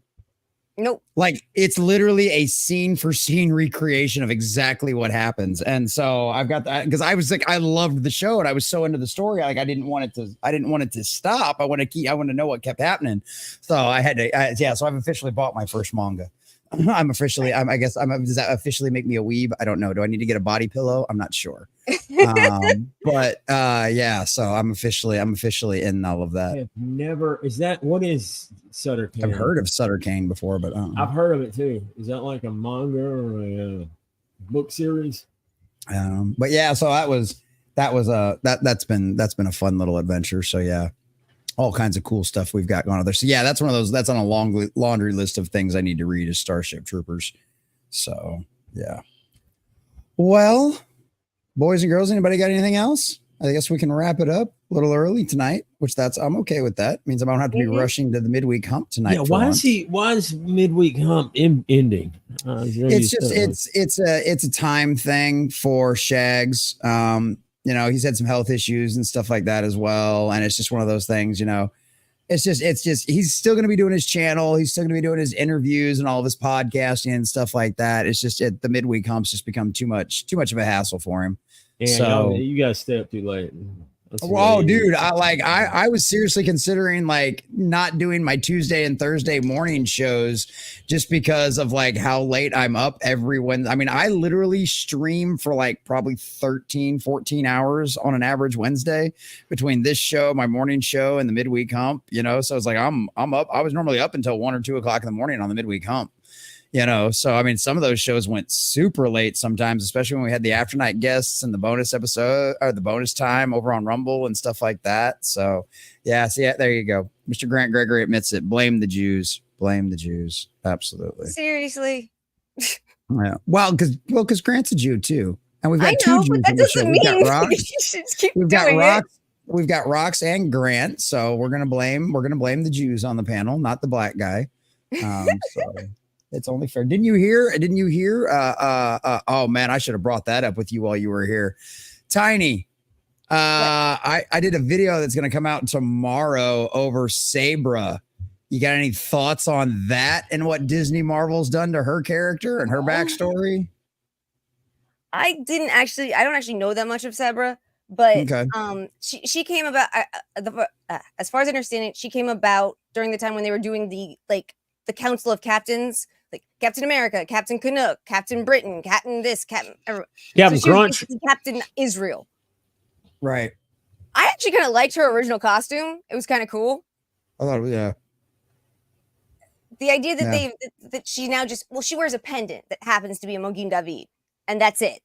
It's kind of like okay, but so is she still Captain Israel, or are you just trying to say, well, we had this Israeli superhero, so we're going to make her a superhero, but she's not going to be Captain Israel anymore? Like, I mean, just they don't explain what they're doing. They make these changes, but don't explain why. Right. I mean, as far as Yeah. I know, at least, I'll admit I have not kept up all that much with Marvel, just because I can't stand everything they've done in the last few years. But I mean, maybe there was a announcement or something about why they were changing her or how they were changing her. But it was just like, and she's almost unknown. Almost nobody knows her. Right. It was like, Well- why did you decide that you had to you had to grab this character? Well, and that's why they know they can get away with it too, is because, like you said, it's a relatively unknown character. But there was a Jewish news website. They said they're the oldest Jewish newspaper in the world. They're from like 1840 or something like that. Excuse me. And they wrote a nice little article over today. And the news was kind of short, kind of limited because of everything that happened over the weekend and with the RNC going on the week. Like, there's not a lot of entertainment news. So I was like, well, fuck it. Let's do this one. Marvel, and I believe DC did it too, but I mean, there's always been characters that were regional and they'd start out like there are Korean DC and Marvel characters that never came to the US, but they get their own books in Korea and most of the Pacific, I believe. Yeah. And similar things happen, but it's like those characters almost never come back over to our side. Right. So, but there were some characters that were loved and great. Like there was a Silver Kitsune is a silver nine-tailed fox mutant thing that mutant thing. Well, like I think she's a mutant, not an inhuman, but whatever. Right. She's a Korean character that was super popular. Why don't you bring her over? As far as I know, Sabra doesn't have a big underground fan base. Right. But there are unknown characters out there that do have relatively large underground fan bases that don't bring in the modern cultural strife that is likely to show up with this. Yeah. And I mean, I guess that always begs the question is, like you said, why did they choose this character? I mean, was it intentional? Did they intentionally go out of the way? To just because, oh yeah, it's a Jewish character. Like that's the easiest one to pick apart and nobody's going to care. I don't know. I thought it was kind of weird. Mr. Gregory, they're underground fans. They're in the tunnels. Well, that was the only other thing. I just thought about that real quick before I leave. I don't even really know that much about her character, except that, like I said, I believe she was born during the age of the Council of Captains. That's hilarious. It's like, just make up everything. Captain Crunch, Captain Caveman. Yeah, I always thought it was funny because Captain Canada, they literally kept calling him Captain Canuck. I love that. They used to throw all kinds of stuff like at Giant Size X-Men 100 at the start of Chris Claremont's run. There's an Indian dude, and he and Wolverine, and then there's a Japanese dude. They're all like hurling insults at each other back in the day because like it's the 70s and you could do that. It's funny. They're all talking. It's like a Jap a midget. Okay, I think he called the Indian guy Feather or something. I can't remember. That's funny. All right, boys and girls. Well, I guess we will wrap it up here, and we'll start with ladies first. Tiny but fierce, my dear. What are you up to? You got anything going on? Where can everybody find you at? You can always find me here every Wednesday. For Winding Down Wednesdays. Many times I will try to run over to Wrong Thing from here to help out Devil and enjoy time over there as well. Tuesdays and Saturdays, you can find me with MSK. And this Sunday, the 21st, you'll be able to see Surly Durley and I talk about Star Trek The Next Generation. There you go. And next Monday, I believe, hopefully, Devil's show Devil's Angels with myself, Selena, and green-haired anti-liberal. We'll be talking about classic movies or old movies that we think people don't really know about that they should, and that type of stuff. So it's almost a full week at that point. Hell yeah. Well, glad to see you're keeping busy. That should be fun. Idle hands are the devil's playthings after all. So absolutely. All right, awesome. Well, always a good time. Always glad you're here, Tiny. Glad you're here. Diesel's probably looking at some kind of funky porn, some kind of funky tentacle porn that he found on his screen. Speaking of tentacle porn, Diesel, what do you got going on? What are you up to? Where can people find you at? I don't know if I'm doing anything this weekend. Possibly on Rogues Gallery Friday. I'm not sure. I like to see what's going on. Nothing else. I'll be here next Wednesday. So, yeah. Iron and I'll get that stream. When we get that, figure out what day exactly we're going to do and lock it down. I think we're looking at possibly Sunday, possibly Saturday. I'm not sure yet. Dope. Well, that should be a good time then. Hell yeah. We'll definitely go check that out. All right. Well, boys and girls, you know where you can find me. I'll be live tomorrow at 11 a.m. back over here on this channel for the morning prep. Then we've got midweek hump tonight. We've got Anti-Profit, who was actually supposed to make it this week after some time confusions last week. And then, of course, 32 Flavors of Nick Weiser will be on tonight as well. I will raid them over on Rumble. I unfortunately can't raid them on YouTube because Shags has got all that stuff blocked. But if you're over on Rumble and you're not paying attention, awesome, because then we're going to we're going to send you over there for that one at least. And then that should be a good time. And then what else do we've got going on? We've got $5 Fridays, which will be a lot of fun. We've officially got our press passes for Comic-Con down here, which will be not this weekend, but next weekend. So $5 Fridays will be dedicated to buying the kids tickets and spending cash and stuff like that for the Comic-Con, which we will be live streaming just like we did last time, getting you all lovely sights of all the wonderful cosplayers out there, as well as probably do some comic book hunting and all that kind of stuff. So come join us on $5 Fridays. Our record as of right now is 3 a.m. I doubt we'll ever beat that, but I've said that before, and you guys keep on pushing the limits on all of that kind of stuff. So we'll see what happens Friday with all of that kind of stuff. But ladies and gentlemen, go check out the midweek hump. We'll be over there and live here in about 35 minutes or so, give or take. So that should be a good time. I appreciate all of you guys so very much. Nightwing, Mr. Grant Gregory, Captain Have Fun. Who else did we have hanging out towards the end? Venus was here, Madhouse Retro, Jimbone, Devastator. Y'all are probably still hanging out and lurking out there. Jimbone had to go. Jimbone had to get off. He wasn't feeling well. Some pain. That's right. So shout out to Jimbone. Hopefully he's feeling better tomorrow. Yeah, absolutely. So boys and girls, we have some updated credits for you. So enjoy these. As always, it's Jesse with the Common Nerd. I bring you pop culture and all things 33 common sense links. God bless. I love y'all and enjoy the credits. We'll catch y'all tonight at the midweek hump.